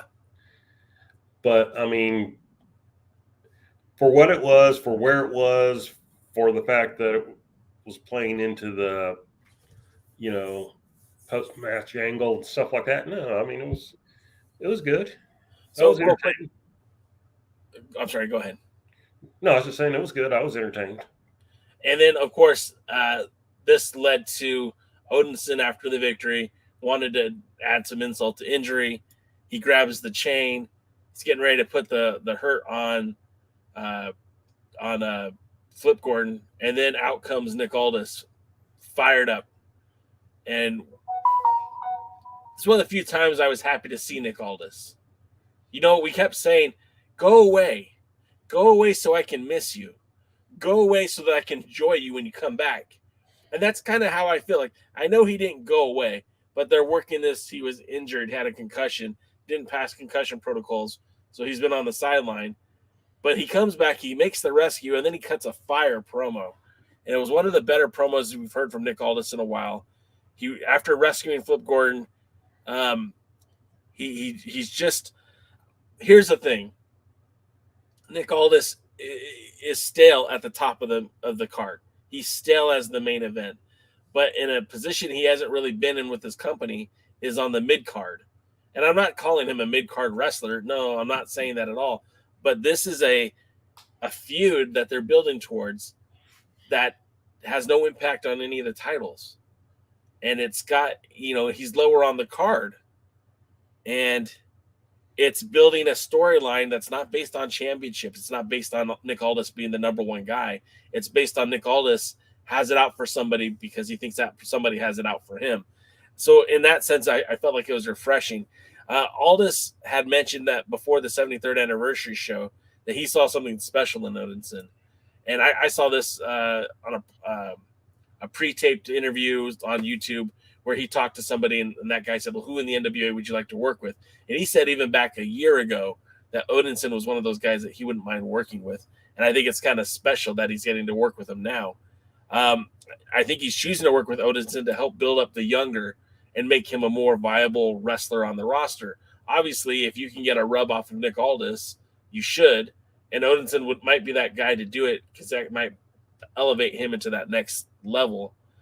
Aldis mentions that Odinson has all the tools to be a success, but then accuses him of doing the legwork for Billy, which I didn't care for that.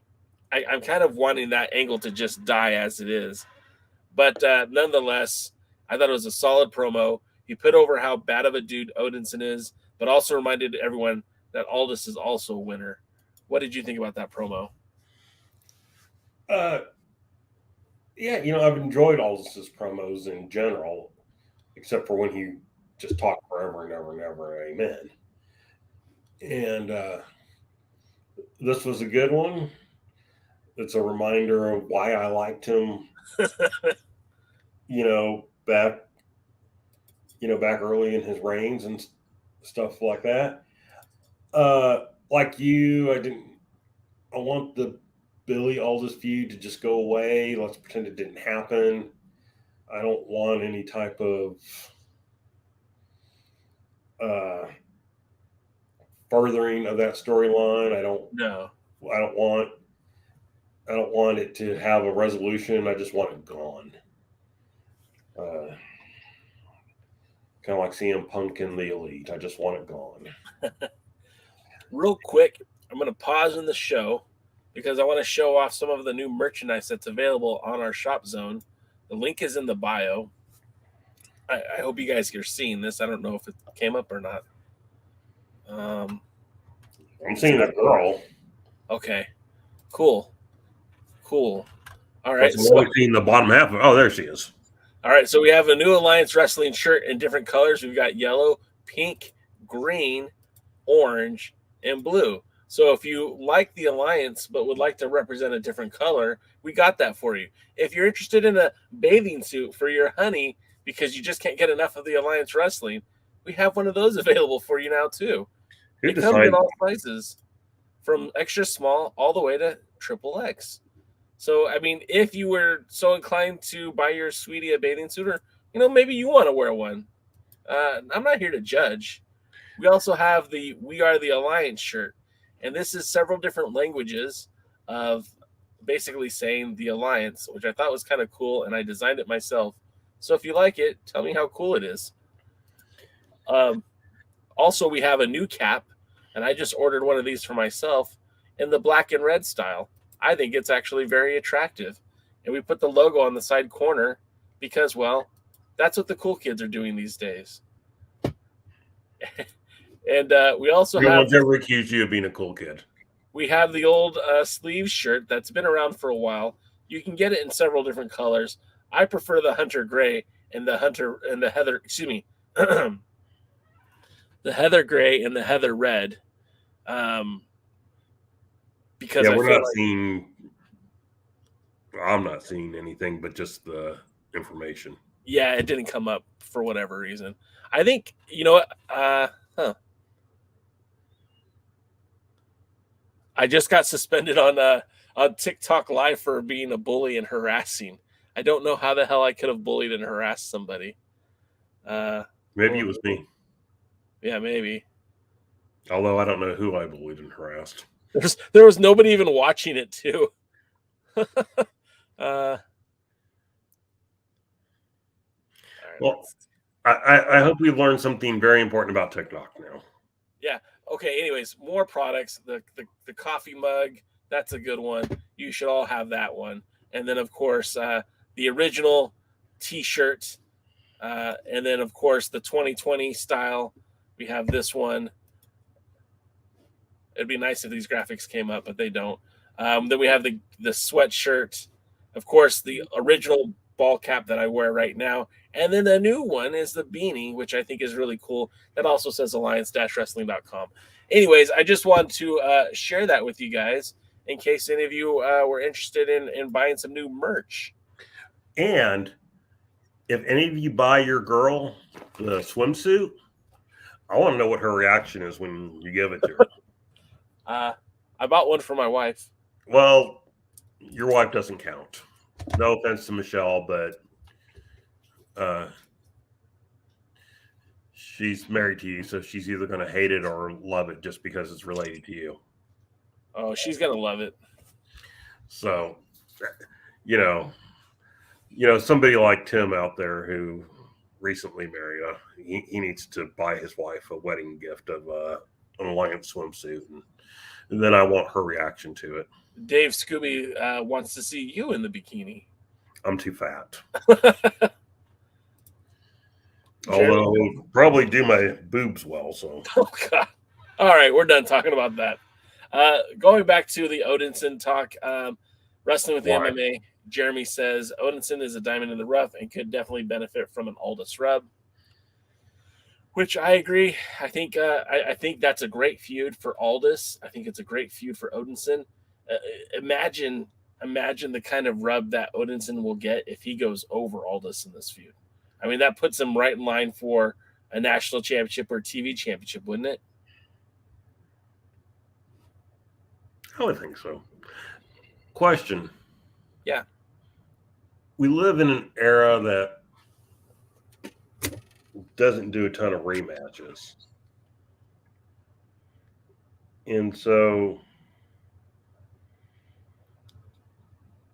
if this is just basically a 1 or 2 off thing, does Odinson need to be the one to win to actually have a rub?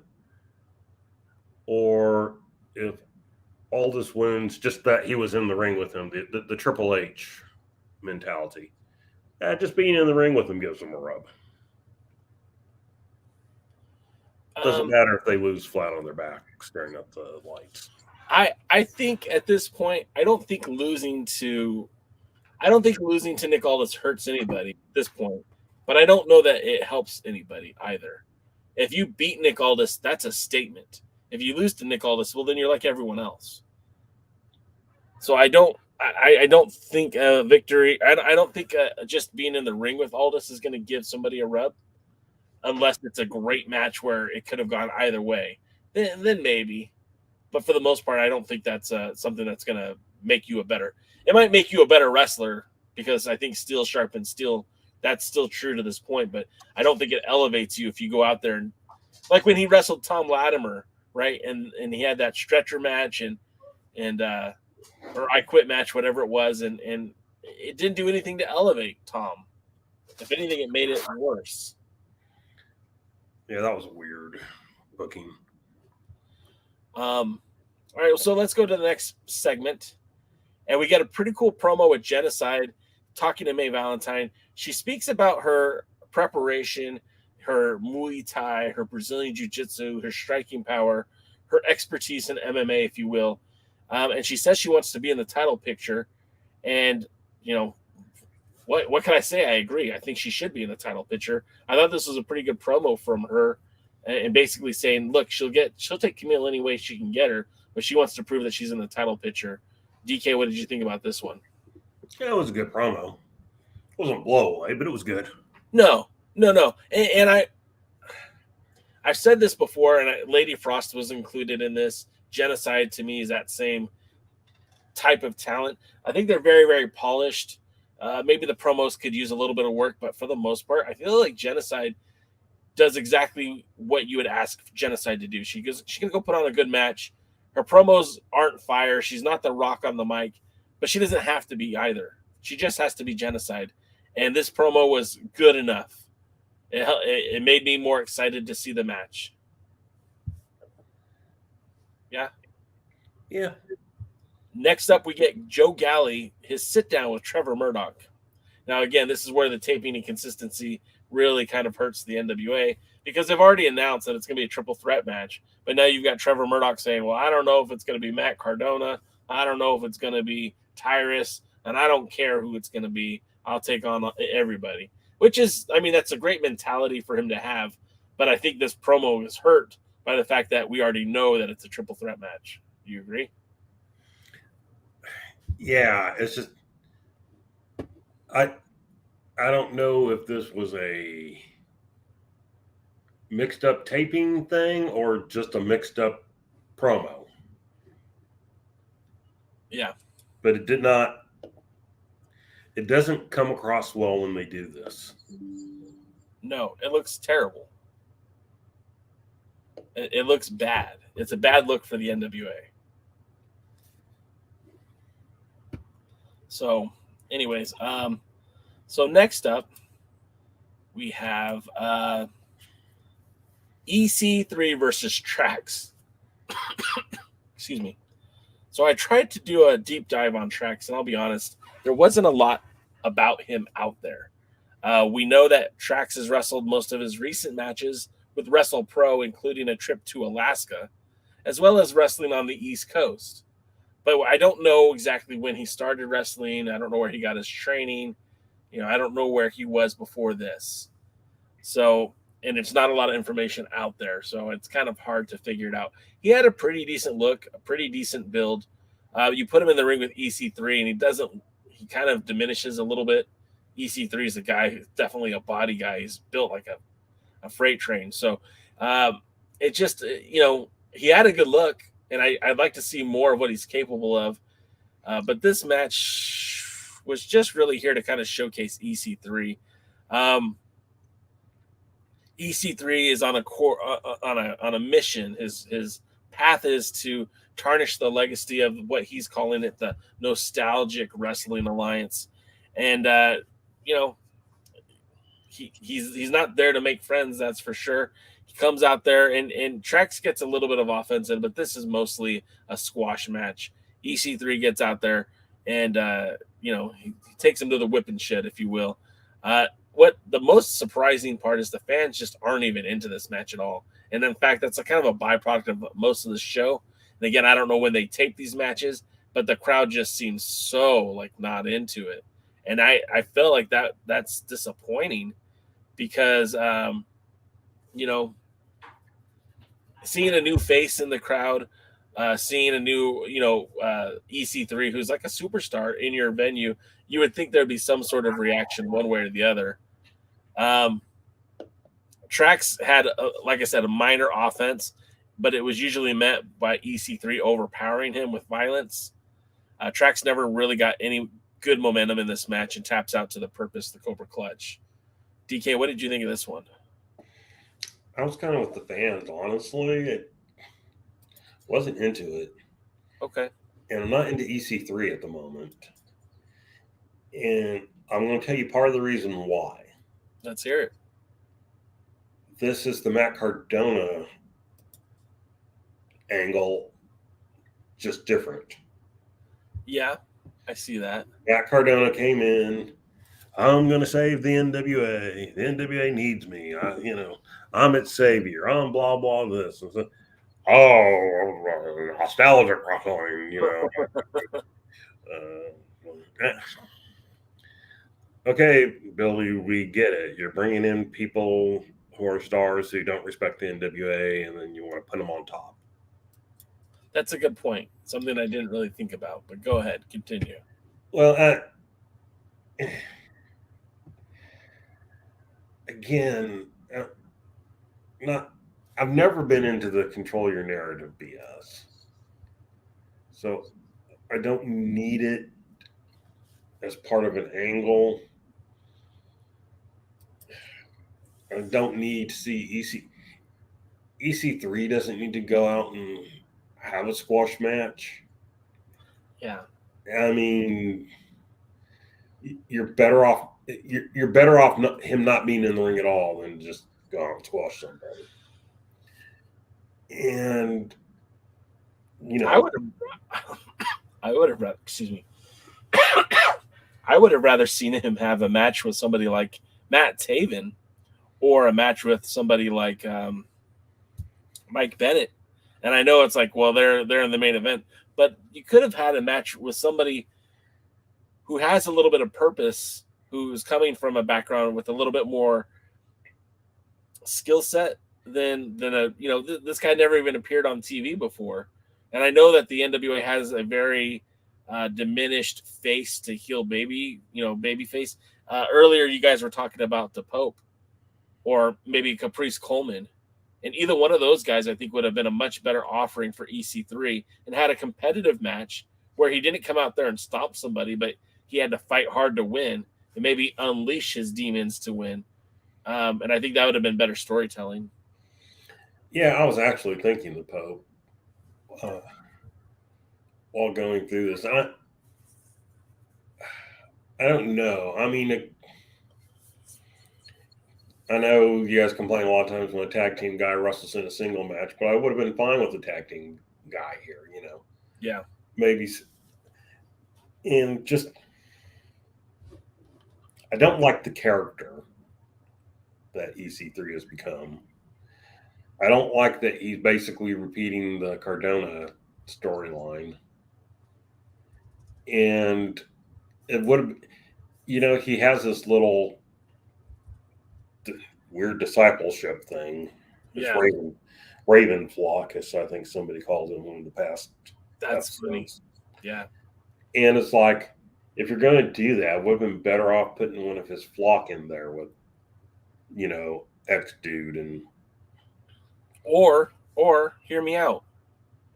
Why not put Latimer in a match with one of the flock members? Well, because that would make sense. And I try not to have too much of it making sense. Well, what you do is you put a disciple in with enhancement talent and get them to slaughter the enhancement talent. Then you put them in the ring with Latimer so that it can be semi-competitive. It shouldn't be real competitive. Yeah. It should be semi-competitive. And then you can put Latimer over the flock dude as part of the storyline. But it's like, I'm glad Latimer's in a storyline. I just don't like that it's this storyline. Yeah, I get that. I think, by the way, James Bell says EC3 would kill Ronaldo. Ronaldo, go, Ronaldo. I agree with you. I think that this is, I kind of like the fact that we're getting EC3 against Tom Latimer. I wish they would have told this story a little bit better. They could have done everything the same post-match promo, but like you said,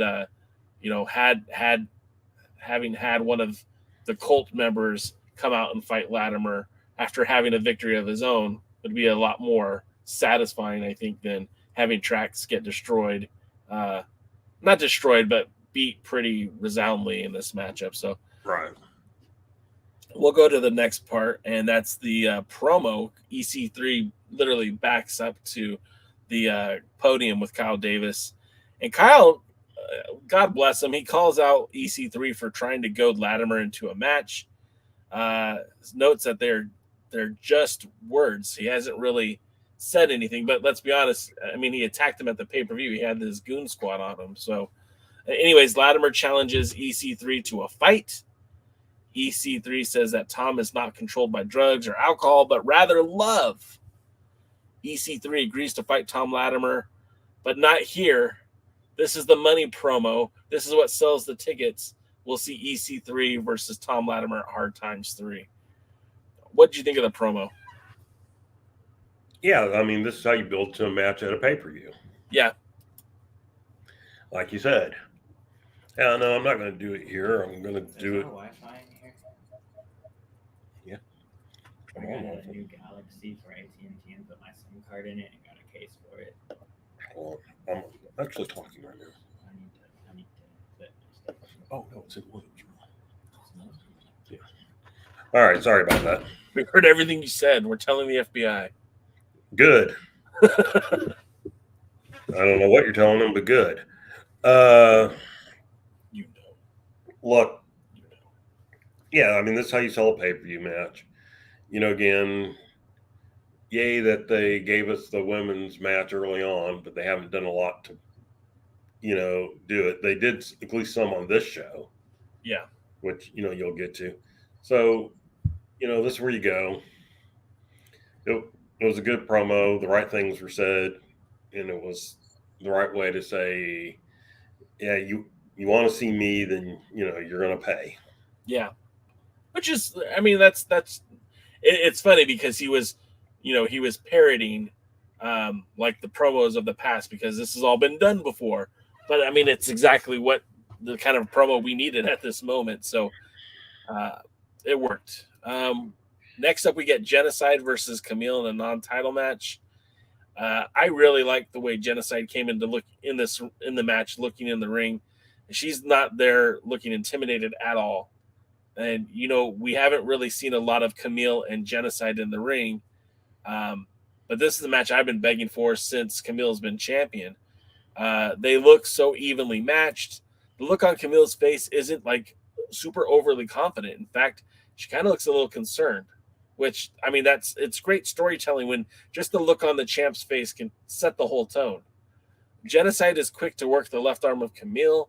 She takes her down, starts really working on that arm, but Genocide is only able to get a 1 count when she pins the champ. The champion basically dodges a kick by Genocide, that kick in the corner that we see so often. And, she misses it more than she connects with anyways. And then the champ goes on the offense. But even after punishing Genocide, it still only manages to get a 1 count. And that seems to be very important to the storytelling here, because it kind of makes them feel like they're more evenly matched than maybe the casual fan would know. Camille looks frustrated. She can't seem to get the best of Genocide. Punishes, 1 count. Punishes, 1 count. And I think that speaks volumes to what they're trying to do here to show you just how tough Genocide is. We get some more offense. Genocide is able to get control of the match. She gets a 2 count on Camille after a belly-to-belly suplex, which was actually a pretty ugly belly-to-belly suplex. But nevertheless, then Camille is finally able to get a 2 count when she connects with that spinning wheel kick. And then the two exchange blows, but neither can get more than a 2 count throughout the match until Genocide spends way too much time waiting for going to the top rope. She misses and then gets to eat a spear from Camille, which gets the 1, 2, 3. Good match, good result. Genocide looked strong, and at the end, Camille looked weak. She looked a little hurt, which I think is good storytelling. What did you think about this match, DK? I have mixed emotions on this match. In isolation, this match was really good. And did the things it needed to do. My problem is when Camille first won the title, she faced Genocide and won. And we said back then, would you like to see a rematch? And it was kind of like, yeah, but they need to build, Genocide back up. Yeah. And it's like, I would argue they didn't do a lot to build her back up, but at least enough time has passed. Yeah. That they put her in. Remember, she kicked out of her first spear or something like that. That's true. In that match. But then they put them in the ring together again.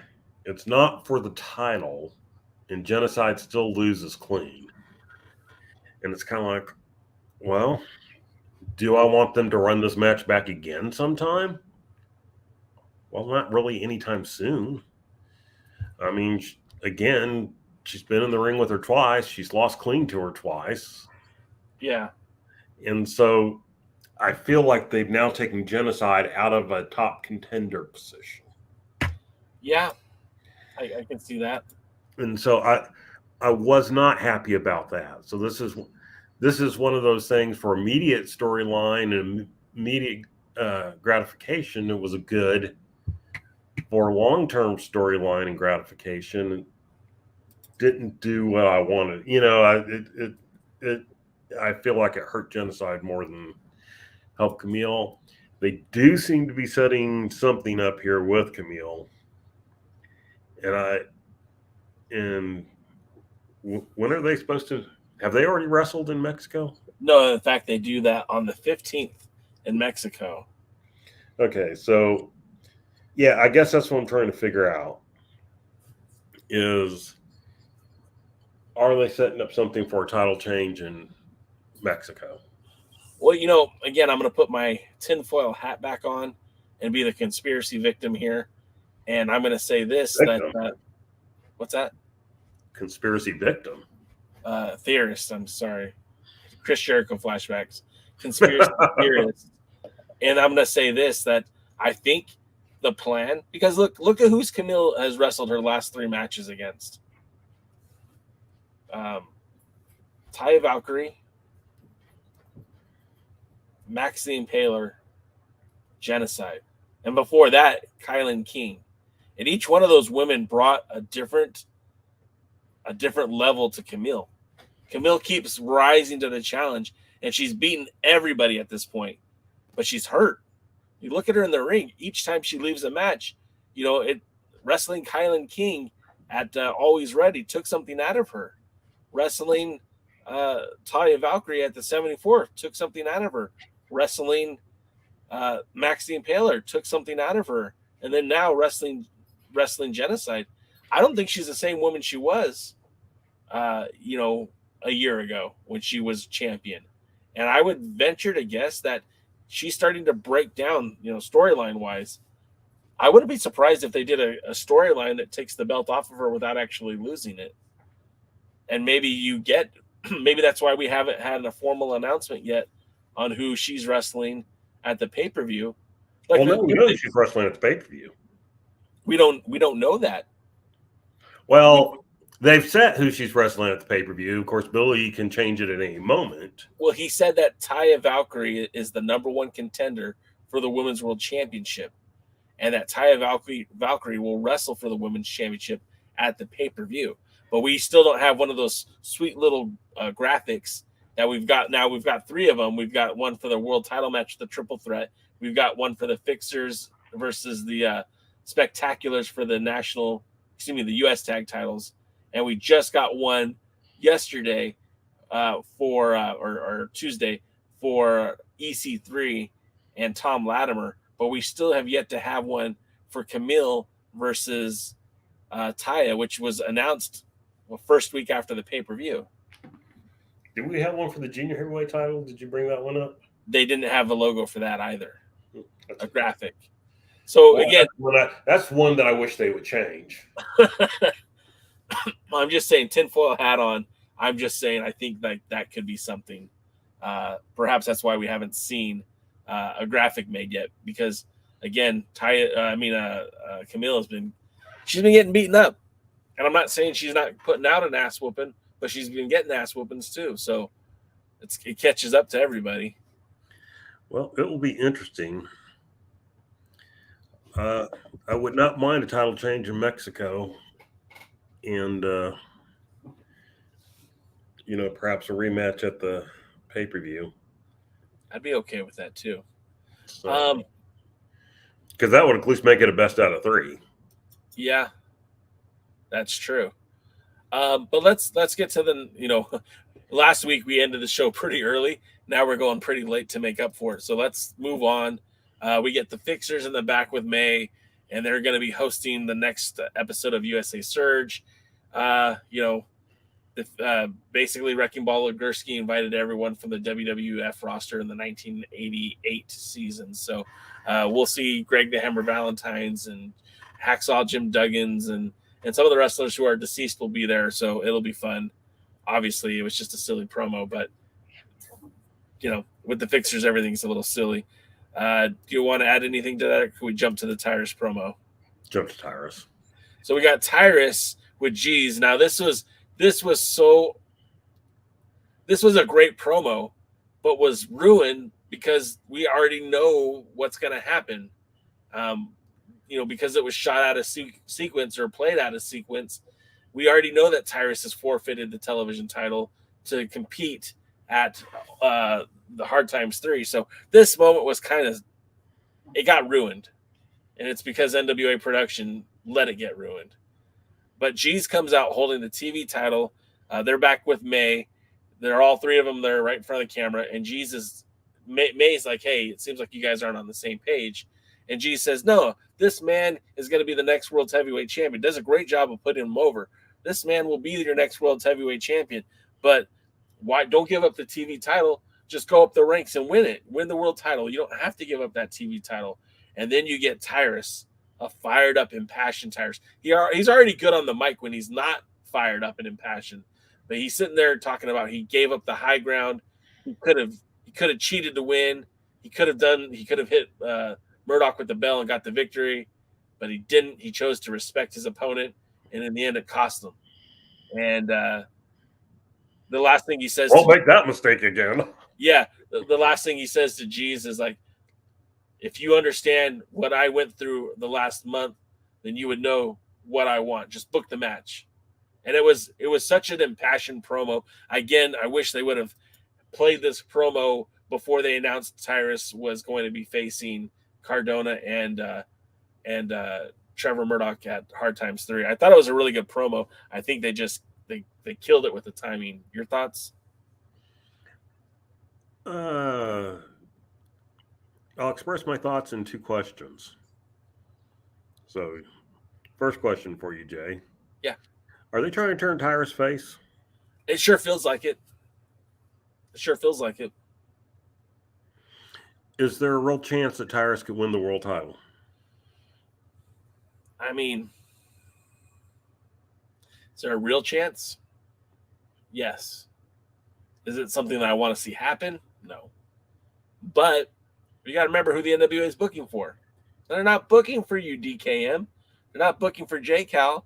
Hey, James, both James, Dave, Lou, they're not booking this for you, right? They're booking it for Billy. This is Billy's show. And he has a very high opinion of Tyrus. And Tyrus gains a lot of notoriety from being on Fox News. And, you know, no one's been able to show me the formula yet that equates to being on Fox News to sold tickets and, you know, pay-per-view buys. But there's got to be some sort of correlation because I feel like they keep putting Tyrus in that spot. But no, I don't think he's going to win it, but I'm not going to say it's not a possibility. Okay. What I would like to see happen, I'd like to see Tyrus turn face, not win the title, and basically retire and go to commentary. That would be great. So that he's been good on commentary the times they've used him, and I would much prefer to see him there.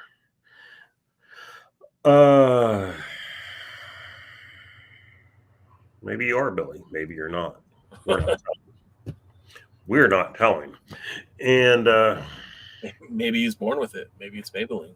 Maybe it's Maybelline. Next up, thankfully, is the main event.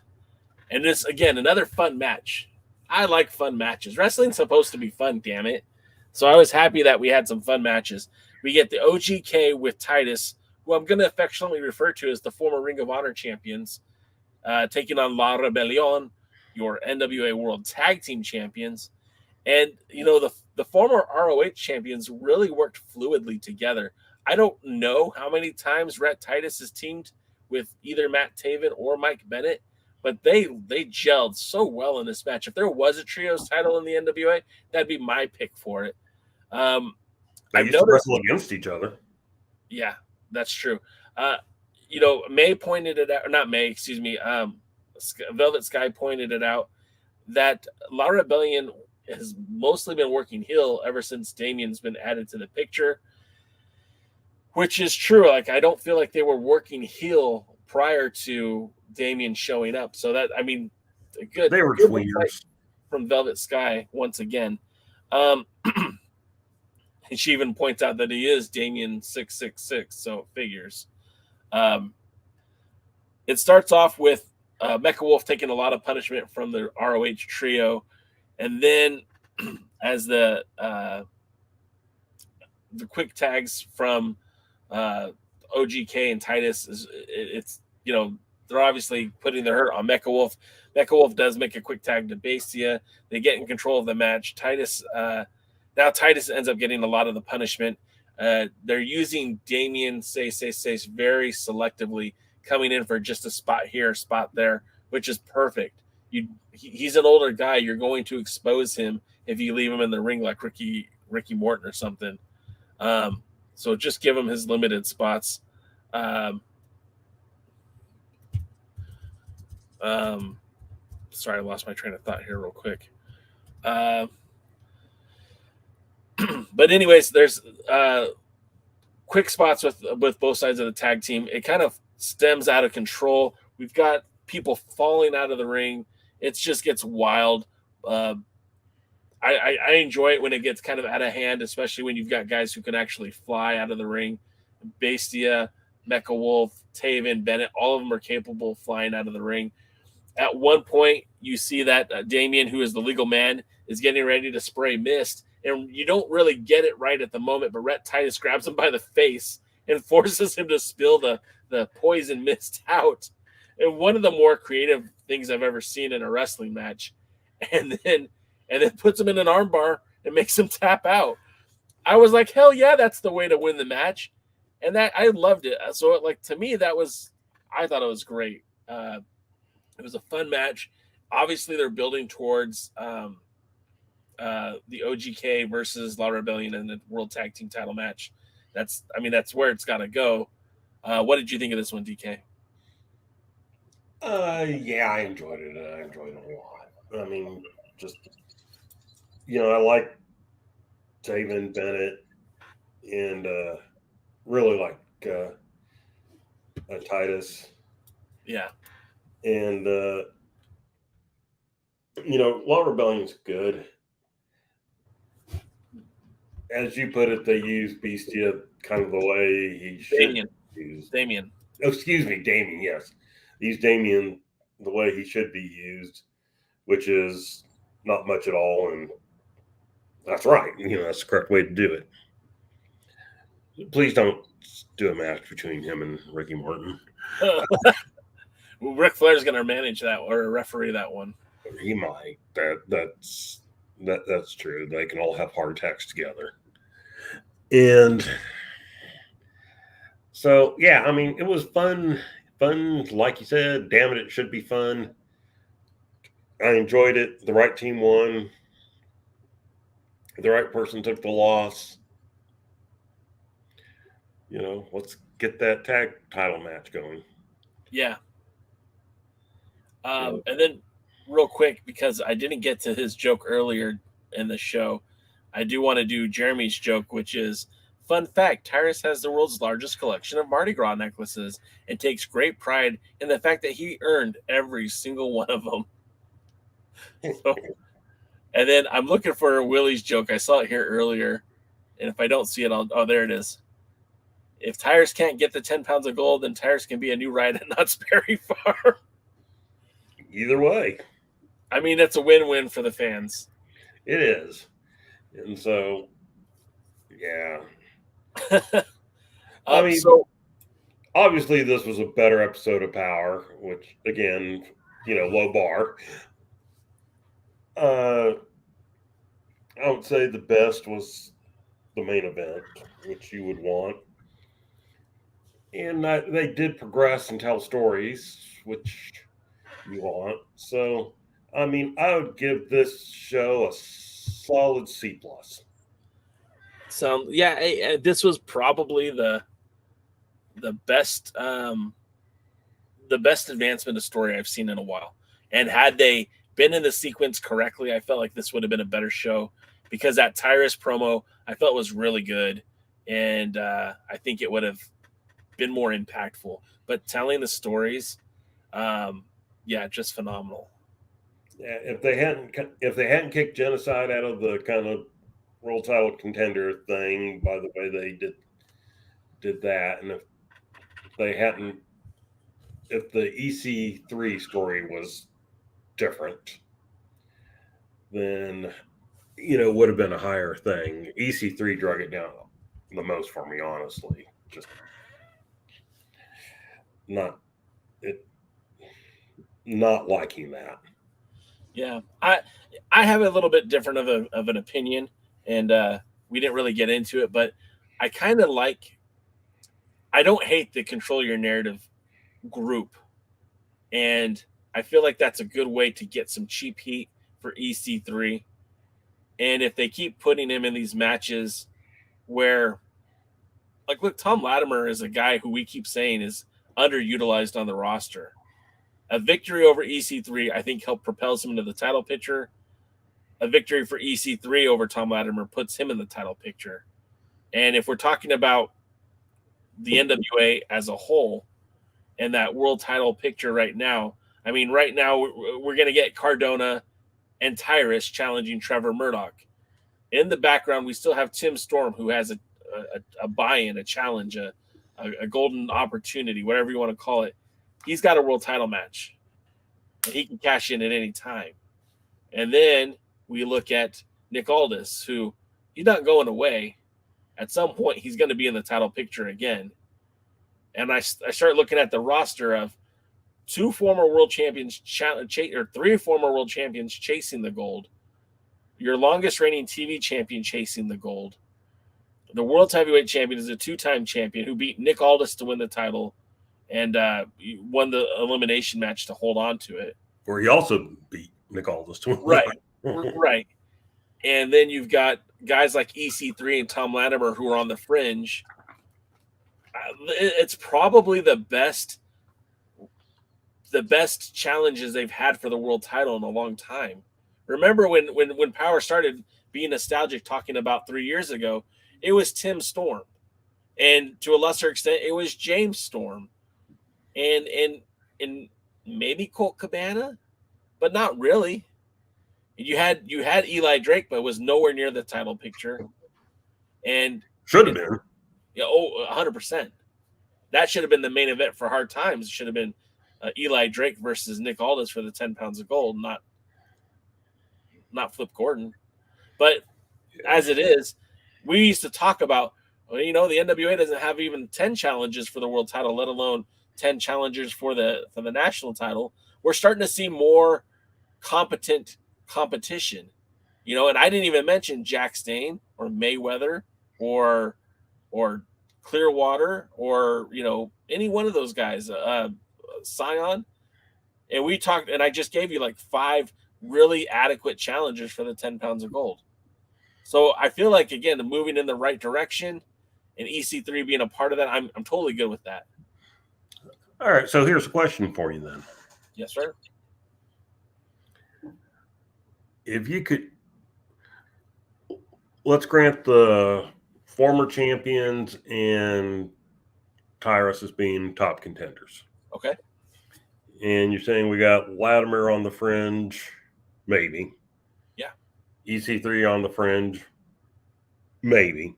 Yeah. One of them, based on the outcome of their storyline, could very easily be compelled. Slingshotted into the world title picture. Yeah. Who, besides the Pope, would you like to see in the world title picture that currently isn't?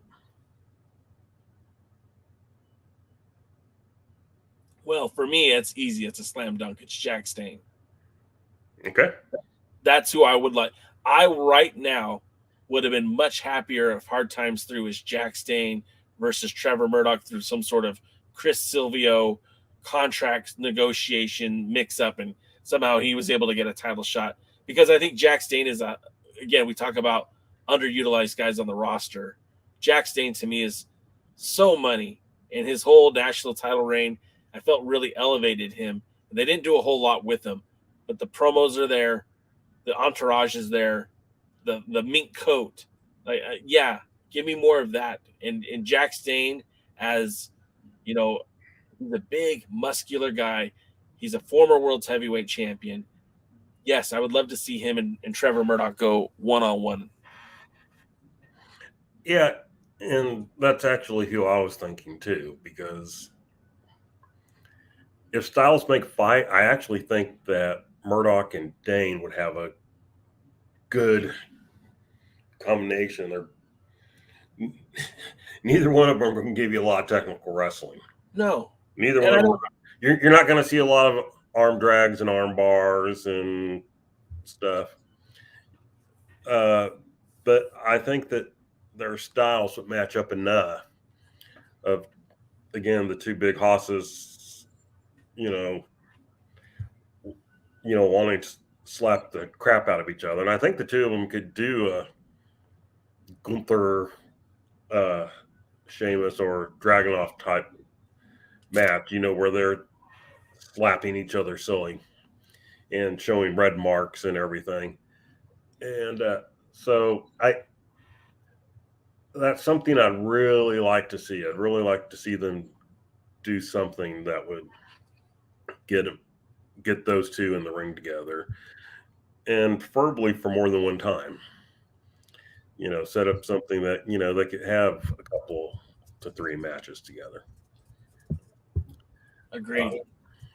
All right, that's all my thoughts for this week. We need to get out of here. I know. Yeah.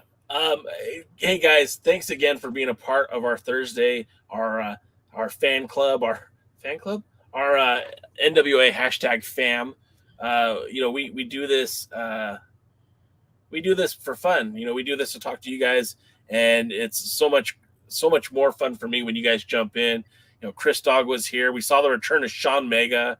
Dave Scooby's in the house. Jeremy was in the house. James Ball, Luthez, James Jackson, and Doty was here. Willie was here. And then anyone else I'm missing, please, no disrespect. It's just there's a lot of you. But I respect the hell out of you for joining us on these podcasts. It makes it so much more fun, again, to interact with you guys and have this discussion. We'll be back next week on Tuesday for the pre-party, Wednesday for the other Alliance guys, and, of course, DK and myself. And hopefully Jaden will be back next week. Hey, real quick. Wrestling with MMA points out that Dangerous Adrenaline Wrestling Gladiators posted up their main event, which is on YouTube, the main event match from Pause for the Cause. You guys check that out. A lot of good things happening at Dangerous Adrenaline Wrestling Gladiators. Go subscribe to their YouTube page. A lot of great content that's always coming up. But like I said, we'll be back. If you like the old school like I do, they're really the top producers of it right now. And it's free, which is less than cash. So anyways, I was trying to do one of those Yogi Berras, and I just couldn't come up with anything. Anyways, guys, we're going to end it here. Thanks so much for being here. We'll see you next week. Until then, we'll see you at the matches. Thanks for joining the stream. This has been a presentation of Alliance-Wrestling.com. We genuinely appreciate your support. Would you consider subscribing so you'll never miss a future episode? I'd also like to remind you we do a live stream every Tuesday at 5 p.m. before NWA Power. You can find us on social media at The Alliance Blog. And until next time, we are The Alliance.